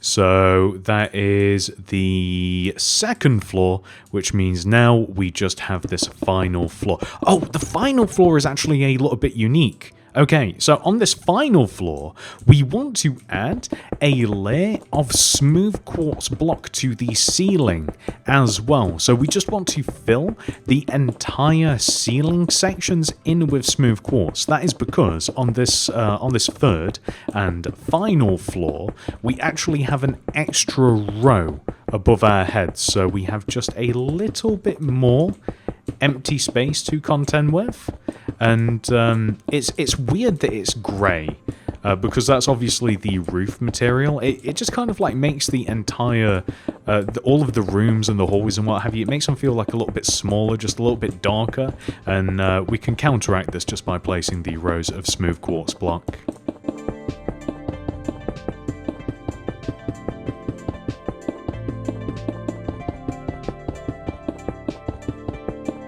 In retrospect, maybe I could have made some like different suites, like maybe taken up like the entire floor just for like one room, so to speak. But I kind of just want the same set of rooms throughout the entire hotel. Maybe I can do that for a different hotel, but this one, I like it the way it is. And I have just jumped over to the opposite side here before completing the hallways and the rooms, but that's just because I do want to just get this sorted first.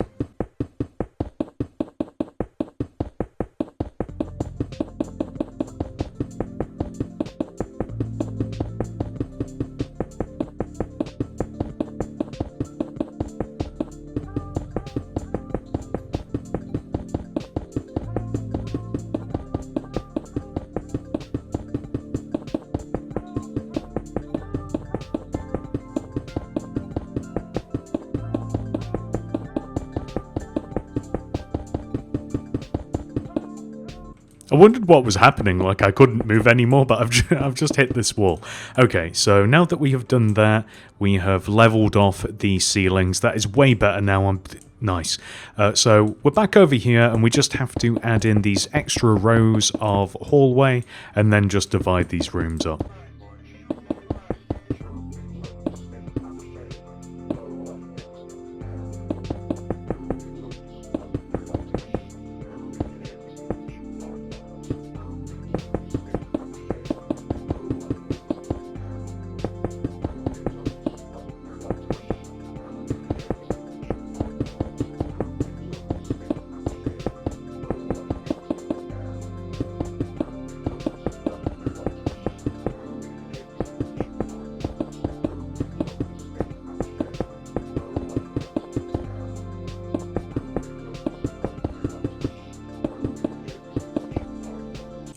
Perfect. So we have now... Wait, no, hang on.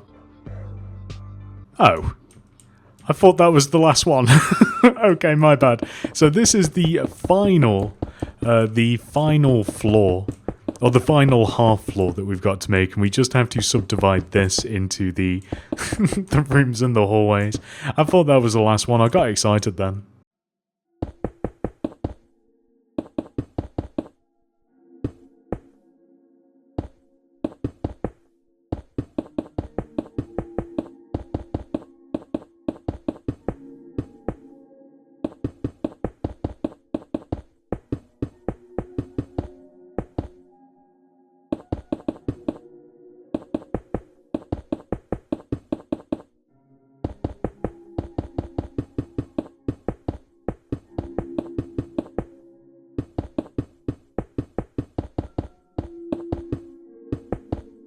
Perfect. Okay, now we can be happy about the fact that we have completed those. So I'm just going to head all the way back down to where we first started. And what we can now do is decorate these hallways. So once again, it doesn't really matter where you start because every single hallway is going to look the same. But we are going to start off by placing a row of 3 red carpet just straight up the middle of the hallway, and we are going to leave basically a gap of 1 from everything just all the way around it. It just occupies the middle of this space. I'm also going to stick a door on each one of the rooms, and then we are going to designate the rooms with a number, so this can be, you know, room number 1. This can be room number 2. You can label them however you like, but that's the way that I'm going. And then all we are going to do is just leave a gap of 1 from the doors here, and then we are going to stick a painting on the wall, just a 1 by 1. And then leaving a gap, we will place a grey glazed terracotta with a jungle leaf on top. Gap, stair, scaffolding, stair, gap, grey glazed terracotta, jungle leaf on top. And if you like, you can stick another painting on top of the scaffolding and either a lantern or a flower pot or something on the table, and that's how we are going to do things. So once again, so on this side, again, because it doesn't really matter, on this side we'll leave a gap of 1, and then we'll have a painting, gap, plant, gap, stair, scaffolding, stair, gap, plant. So just like this. So it's kind of like mirrored or rotated, I suppose. And once again, we can just have a painting here. You can go for a lantern to keep things like nice and bright if you've not got any light in here. You could go with like a flower pot combo if you wanted instead. And that's pretty much all there is to it. So we'll just be repeating this just over and over and over again. And well, let's move on to the opposite side. So once again, and I guess this will be the last time that I kind of like just narrate this. We'll start off by placing the rug just like right in the middle of the hallway, and it just leaves a gap of 1 from everything. We can stick the doors on, and these rooms, of course, so we've already got 1 and 2, so let's go for 3 here, and we'll go for 4 here. And you can even place these above the door, but these are handy because we kind of like use these to measure. So we leave a gap of 1 from the signs, and then we start doing our business. So it'd be here. So leave a gap of 1 from the sign, painting, gap, plant, gap, stair, scaffolding, stair, gap, plant. There you go. That's all there is to it. And we'll have an extra painting here. We'll stick a lantern here. And then the same on the opposite side. So once again, just a really simple pattern. Painting, gap, plant, gap, stair, scaffolding, stair, gap, plant. Then we'll go for this. And I'm just going to stick to lanterns because we have like the perfect amount of materials, but that's how it goes. You see, it's the exact same on this side, it's the same on this side, and now we can just jump up to the next floor. So actually, third time's the charm. I'll narrate this one as well. So we have the rug just straight up the middle of the hall, leave a gap of 1 from everything. Stick a door on, add a sign to the right of it. So this would be room number 5, I do believe. So room number 5 and room number 6. We then leave a gap of 1 from the sign and we add a painting. Gap of 1, plant. Gap of 1, stair, scaffolding, stair, gap, plant.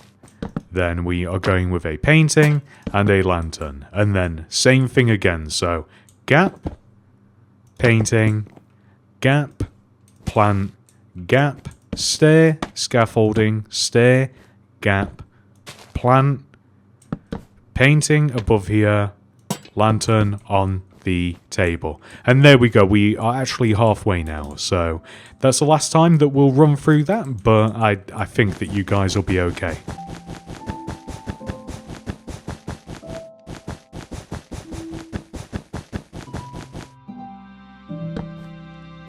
I always pause when it comes to the door numbers, so is it number 7, right? Room number 7 and room number 8, I think. I hope. Do you know what would be handy? Is, obviously, we've got the painting. Like, the general purpose fits any sort of size painting that we're using now. Just occupies the space. I would like a painting, like, generator like this item, but it only does specific sizes. So like I'd like just a painting randomizer that say fit only a 1x1 or only a 1x2 or whatever. So I know that I could of course grab like just a set of random paintings, but that's not what I'm looking for. I want the game to randomize it for me. So right, okay, this is, hang on, 1 2 3 4 5 6 7 8 9. Okay, so okay, so room number 9 and room number 10. Perfect. So something that I've also only just thought about, which I mean makes that shows you how dumb I am, and not only that, I've not added the carpet here. So I'm putting kind of like the doors in random places, but there would probably be some sort of system for like placing the specific numbers specifically, if that makes sense. So there would be something that kind of dictates that is like room number 9, you know, like maybe like all of the odd numbers would be at the back of the hotel and all of the even numbers would be at the front, or you know, vice versa, or something like that. Okay, well, I guess that we've not got a very realistic hotel then, because I'm not going to go back and change all of that. Have we? Just having a little bit of a check. Okay, so this is the last floor, and we've got rooms number 11, which I'm just going to apply now, and room number 12. Okay, and I think that I've kind of just done it then as well. So we've got like rooms number 11 and 12. Whereas I think that like room number 9 is over there and room number 12 is that side, which again, does it even matter? Am I overthinking this? Do you guys even know what I'm talking about, or am I just in my own head too much? I don't know. I'm probably just in my own head too much, but regardless, we've almost finished this now.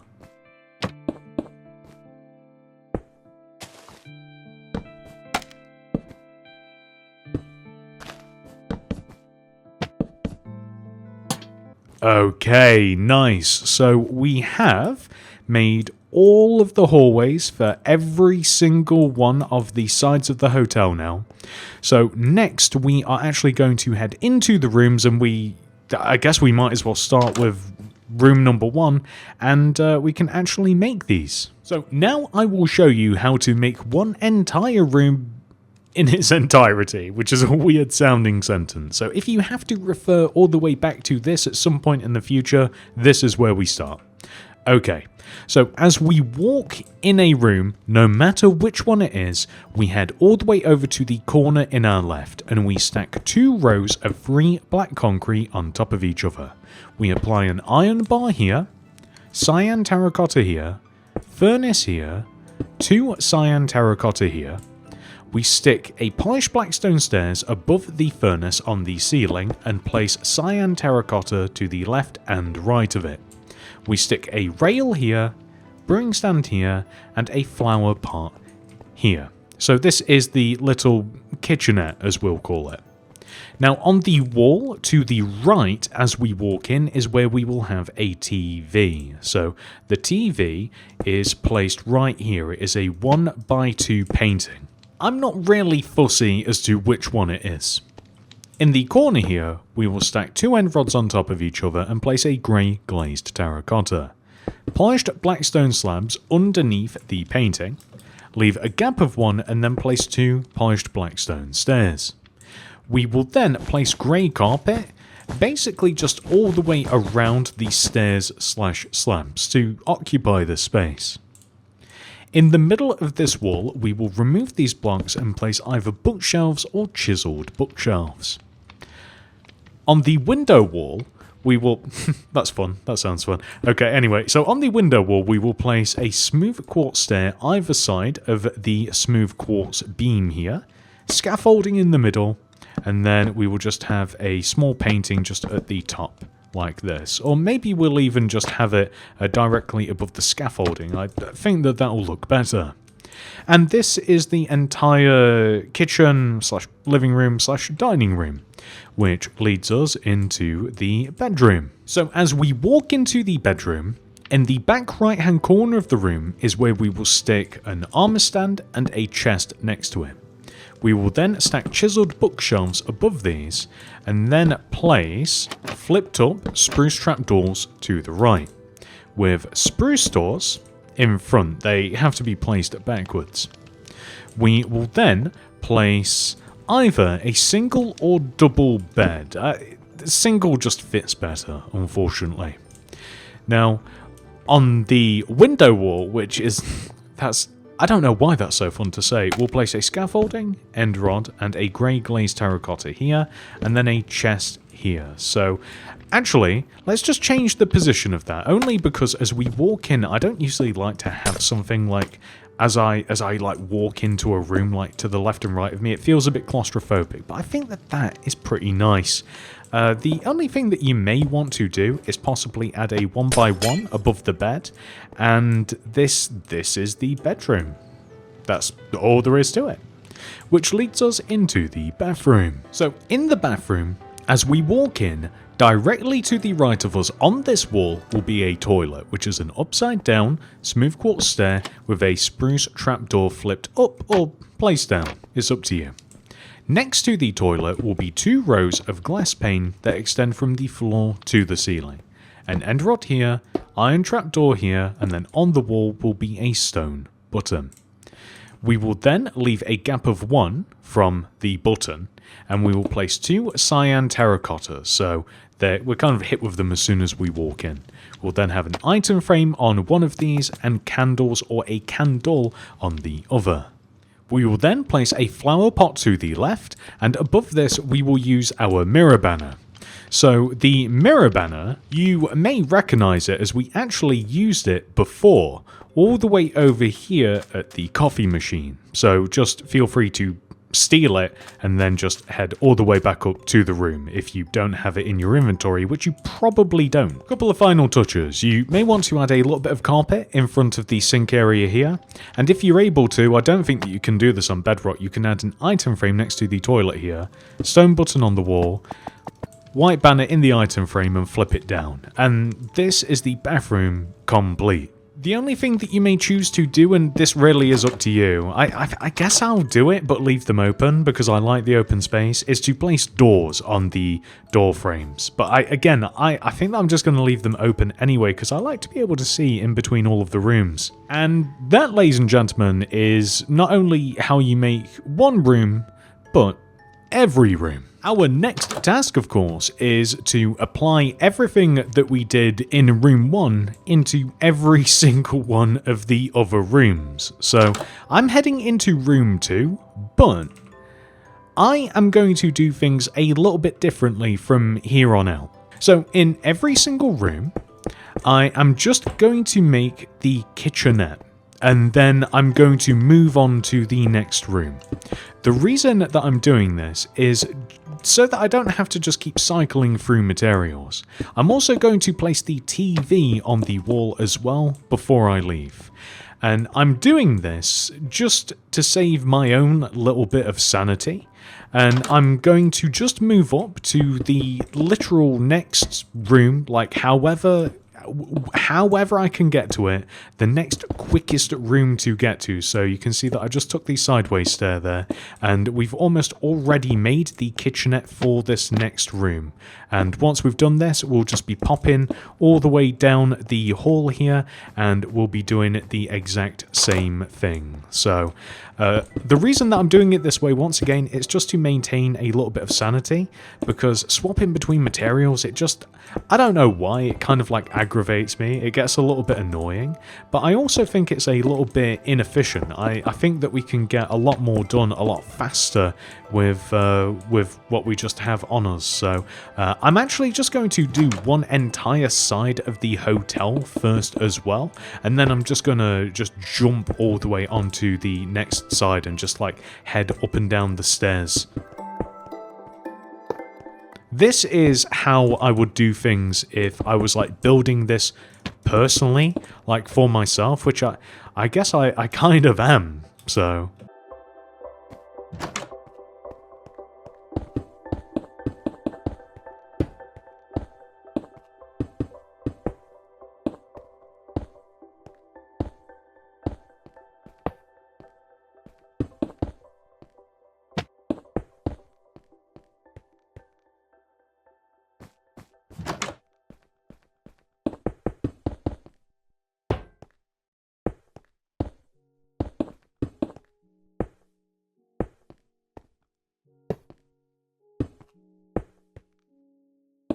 This is the part of the video, by the way, I talked about this so much earlier that I'm not sure you guys will even remember, about whether I should keep in like these really mundane parts of the video that are just like really repetitive and they don't really offer too much in terms of the tutorial, but it's kind of like something that we've all got to do anyway, unless you're using mods, which I could do as well.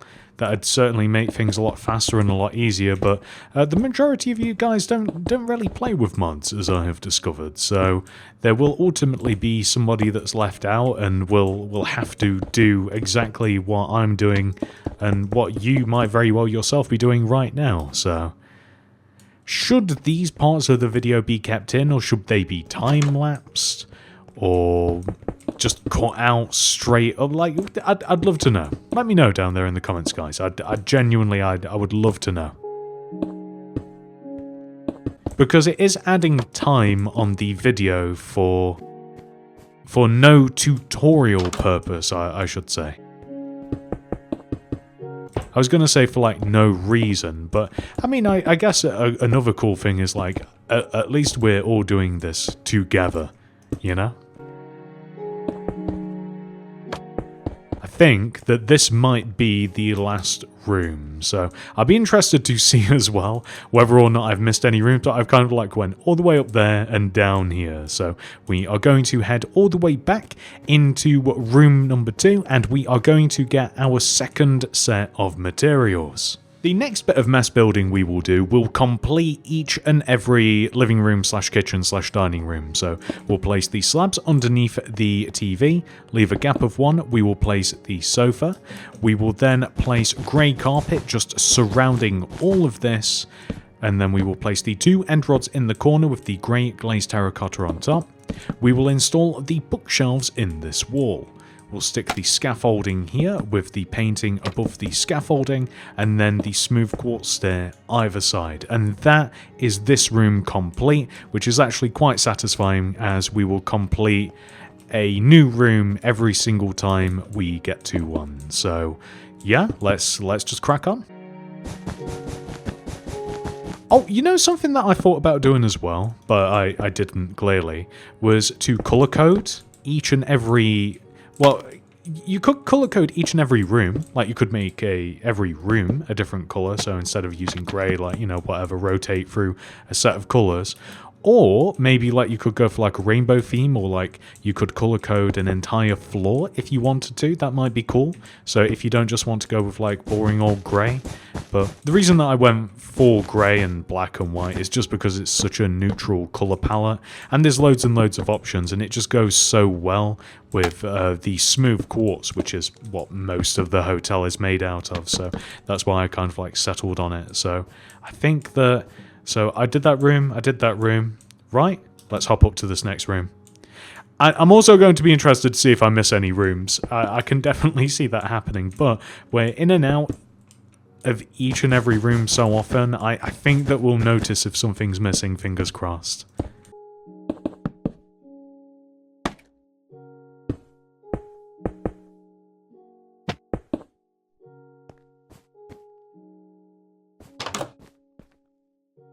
Yeah, like this one.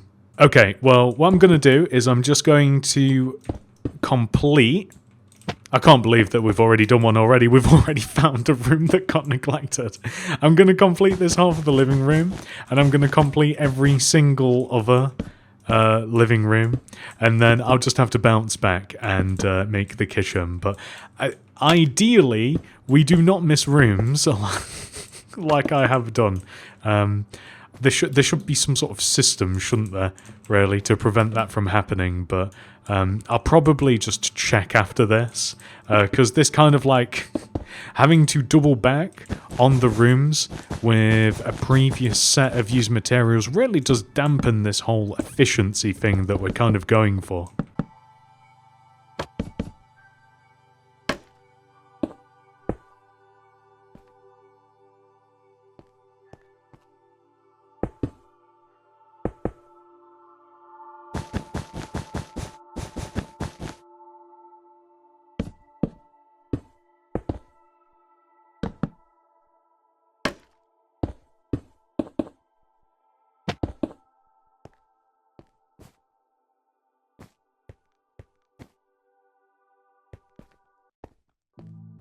Notice how I just double-checked then, just to be sure.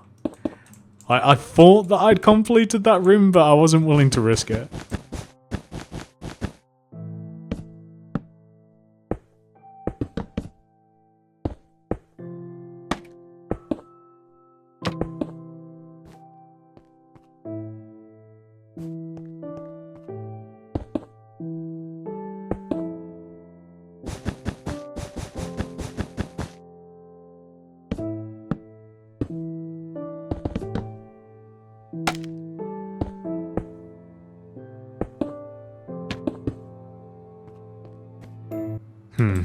I'm just gonna check again as well. Okay, well, we can just head down this staircase anyway. It looks like we only missed the one, so that's good. We just got a little bit complacent. Wow, we got a little bit complacent. I make up new words every day, sometimes multiple times a video. Complacent. Kind of sounds like it could mean something.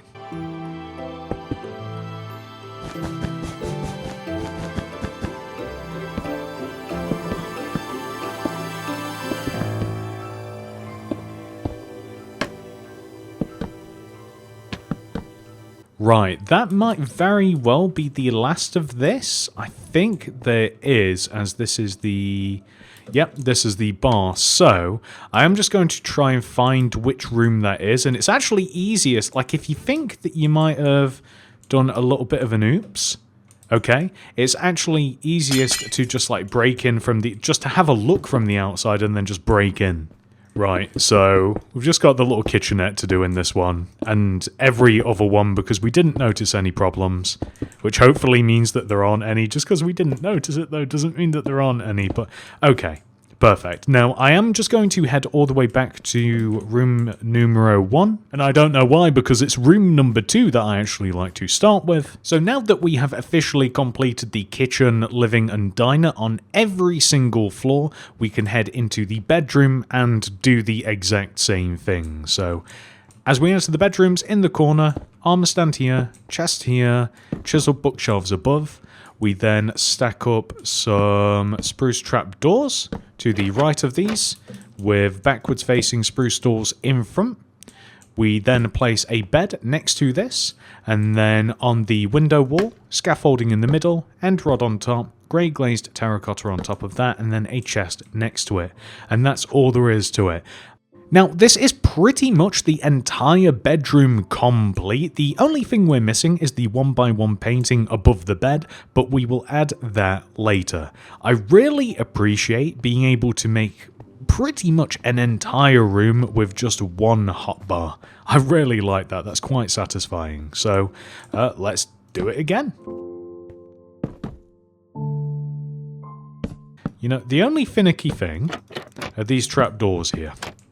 If it wasn't for these, everything would be so nice and smooth. And I do wish that we had the painting. That is the only little damper on this entire thing. But I'm just not willing to swap out any of these hotbar spots. I can't do it.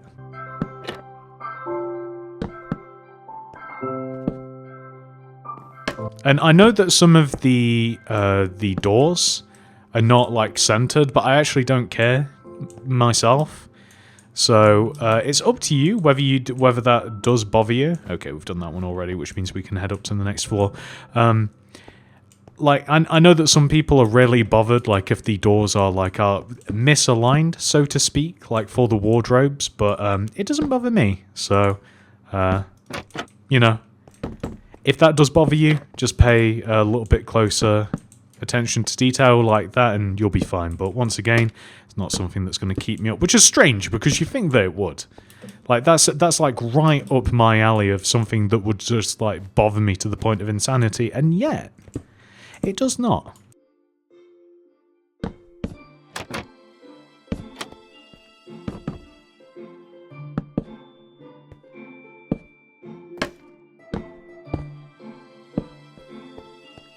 This might be this entire floor?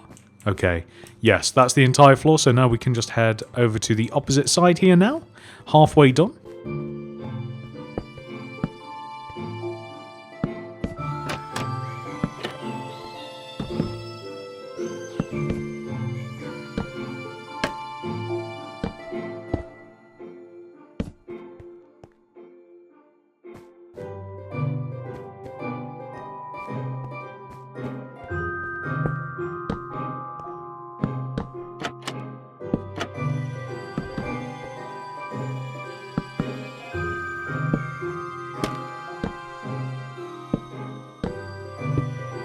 That'd be a very weird looking lamp, wouldn't it?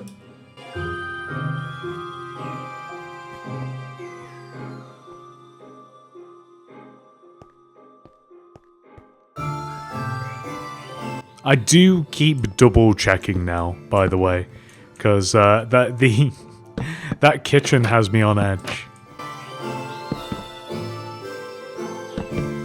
Got me doubting myself now.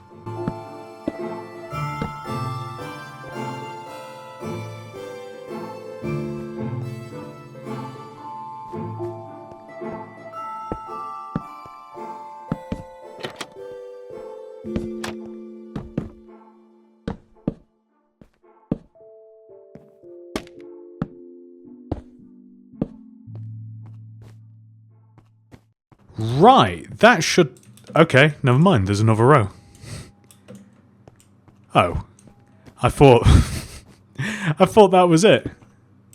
Never mind, we've got an entire other floor. I'm definitely going to have to double check these, aren't I? That's okay, it's better safe than sorry.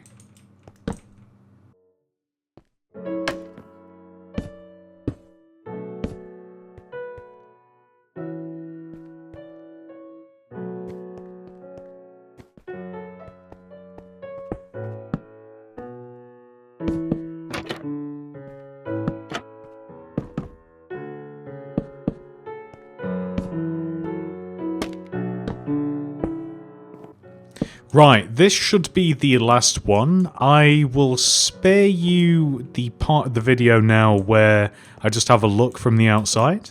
Which means that we head back into room number 2, and just like I said before we move on to the bathroom. For the next order of operations, we will place a 1x1 painting above each and every bed. We will then head into the bathrooms, and in the corner here, as we walk in directly to the right, upside down smooth quartz stair, spruce trapdoor above it, 2 rows of glass pane to the left of this from floor to the ceiling, end rod coming down from the ceiling, iron trapdoor inside of the shower, stone button in front, leave a gap of 1, place 2 cyan terracotta, and then stack the mirror banner above the terracotta.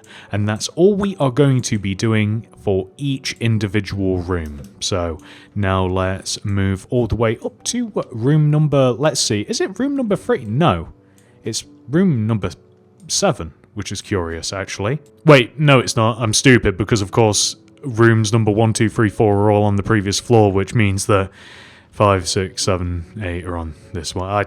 I can't count. Just stick to placing blocks. What am I trying to think for?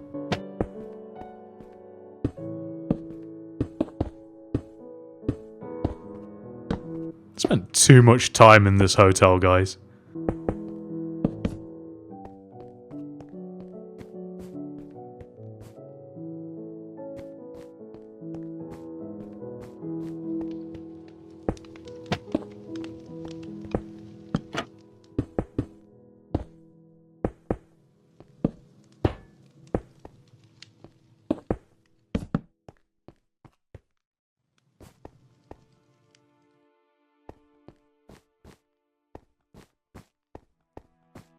The only downside to like double checking a room now is that I have to go so far into the room just to make sure that I have placed everything that I wanted to. Which once again, you know, I mean, it takes a few extra seconds to do it, but it does save so much time if it turns out that I did miss something. Like, I can't really be too annoyed, I suppose. But I wish I had like X-ray vision and just knew.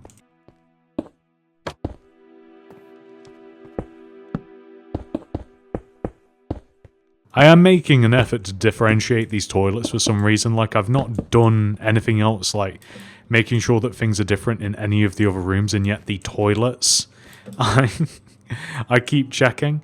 Okay, my paranoia is telling me to check this room again, but yeah, okay. Alright, so this entire half of the hotel is done. Let's head over to here.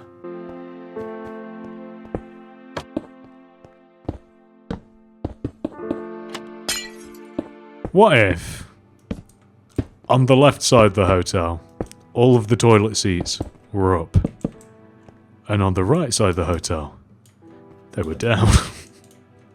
Just for no reason.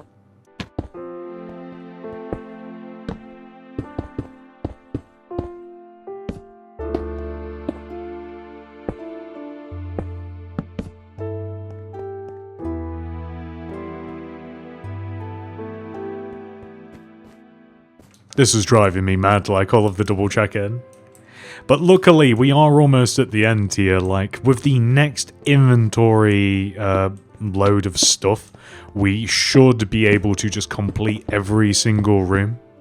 And by should, I mean if we can't, that'd be crazy, because there's barely anything left to do.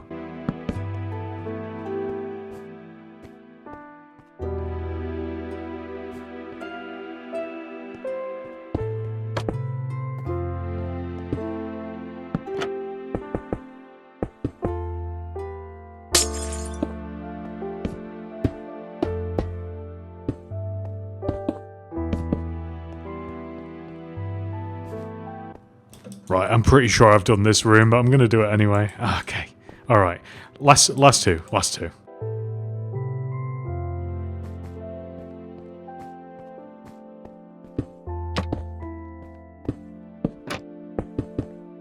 I wonder if any of you guys are doing this with me, or if you're like, hey, how about we just do like one room at a time? Which I do fully understand. Like, I know obviously like jumping between these rooms, like, to some of you might seem like, oh god, that's so much work, I'd rather just like make them one at a time, but honestly, like, I don't know why, that's just so mind-numbing to me. I'd rather do it this way. So these are all of the rooms, like they're almost 100% fully complete now. Let's head all the way back over to room number 2 and we can see what we've just got left to add now. And the answer is actually barely anything, so on this counter we'll just add an item frame here and some candles here, a flower pot off to the left, some grey carpet in front of the cyan terracotta, and then if you're able to, we can just add the toilet roll holder next to the toilet. And then optionally, you can add the doors to each one of the rooms if you want as well, and that's pretty much all we've got to do. So I'm now just going to head up to each and every single room and do exactly that. Just going to move the carpet here because that's a better order of things. Max efficiency.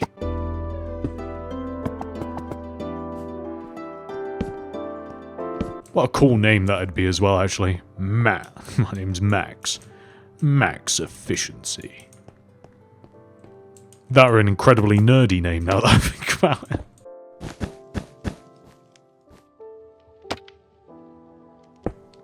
Sounds like the name of an accountant or something now that I actually think about it.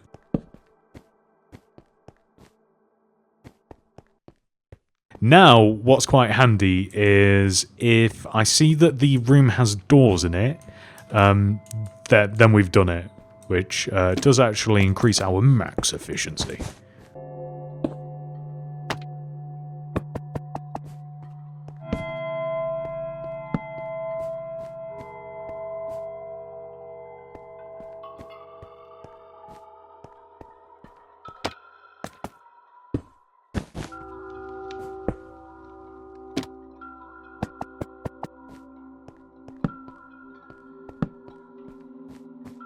I think that this is the entire floor. Okay, perfect. So now we can head all the way over. We are halfway done.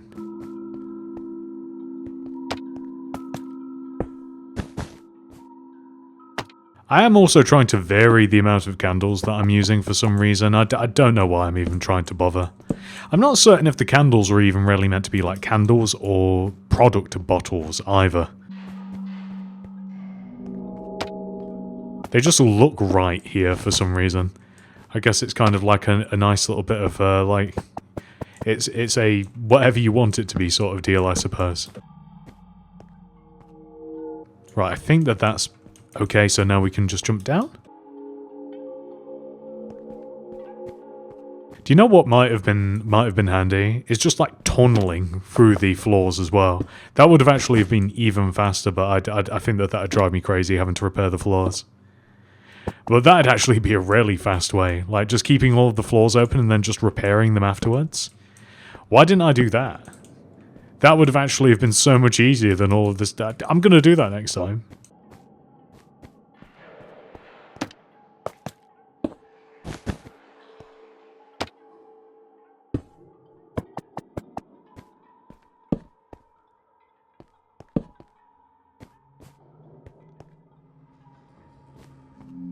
Yes, okay, we've just got 2 rooms to do.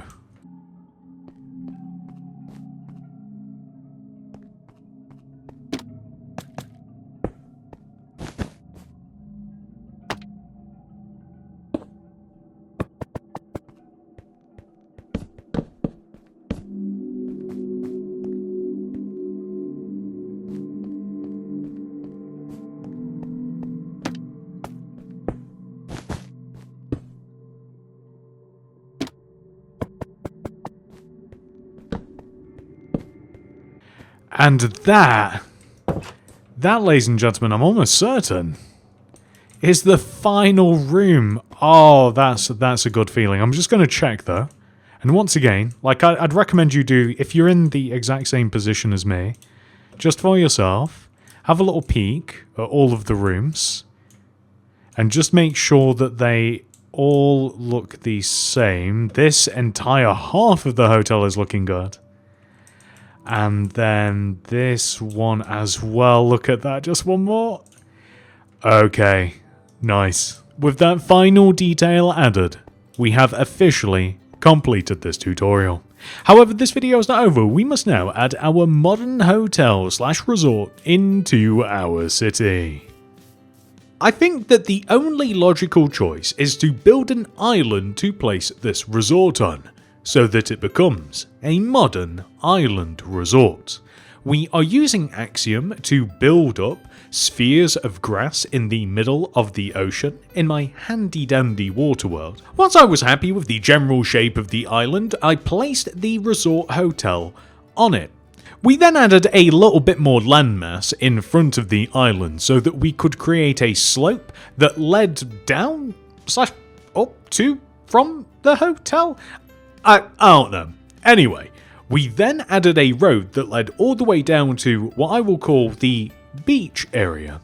And then I realized that we don't have a way to get to and fro the island, other than the helicopters placed on top of the hotel, which just seems too extravagant for my liking. So I built this relatively large dock, which is a little bit sad because we don't have any boats. But that's fine. And after a little bit more cleaning up, the island was ready to be placed into Mini City. There is currently only one ocean in Mini City and it isn't big enough to accommodate this island, but that won't stop us. We are placing this resort all the way towards the back of our ocean and simply expanding just enough so that we can fit our resort here. I think that this is looking pretty nice. Guys, I just realized something. We do have a boat. Have I went off the deep end or does this look kinda cool? You guys let me know. I honestly think that this has now become my favorite build in the entire city. This looks spectacular. You may be interested in becoming a channel member. You can click the join button that will be somewhere on the screen right now. This does cost money and is a monthly subscription, but you do get some perks. The first of which is a download link for my city design world. This has every single build that I have placed in my city, arranged in order, and labelled. This perk also comes with schematics for the mods Lightmatica and World Edit, so you can easily reference and copy and paste these builds into your worlds in any way that you'd like. However, if you're not interested in any of that building business, the highest tier allows you to download the most current version of Mini City. There are also some minor perks, including loyalty badges displayed next to your name whenever you comment something down below on my videos. Depending on how long you have been a channel member, you gain a more prestigious helmet, with the highly coveted gold builder's hat being the most valuable. And that's it. Thank you so much for watching. I hope to see you in the next one. Goodbye.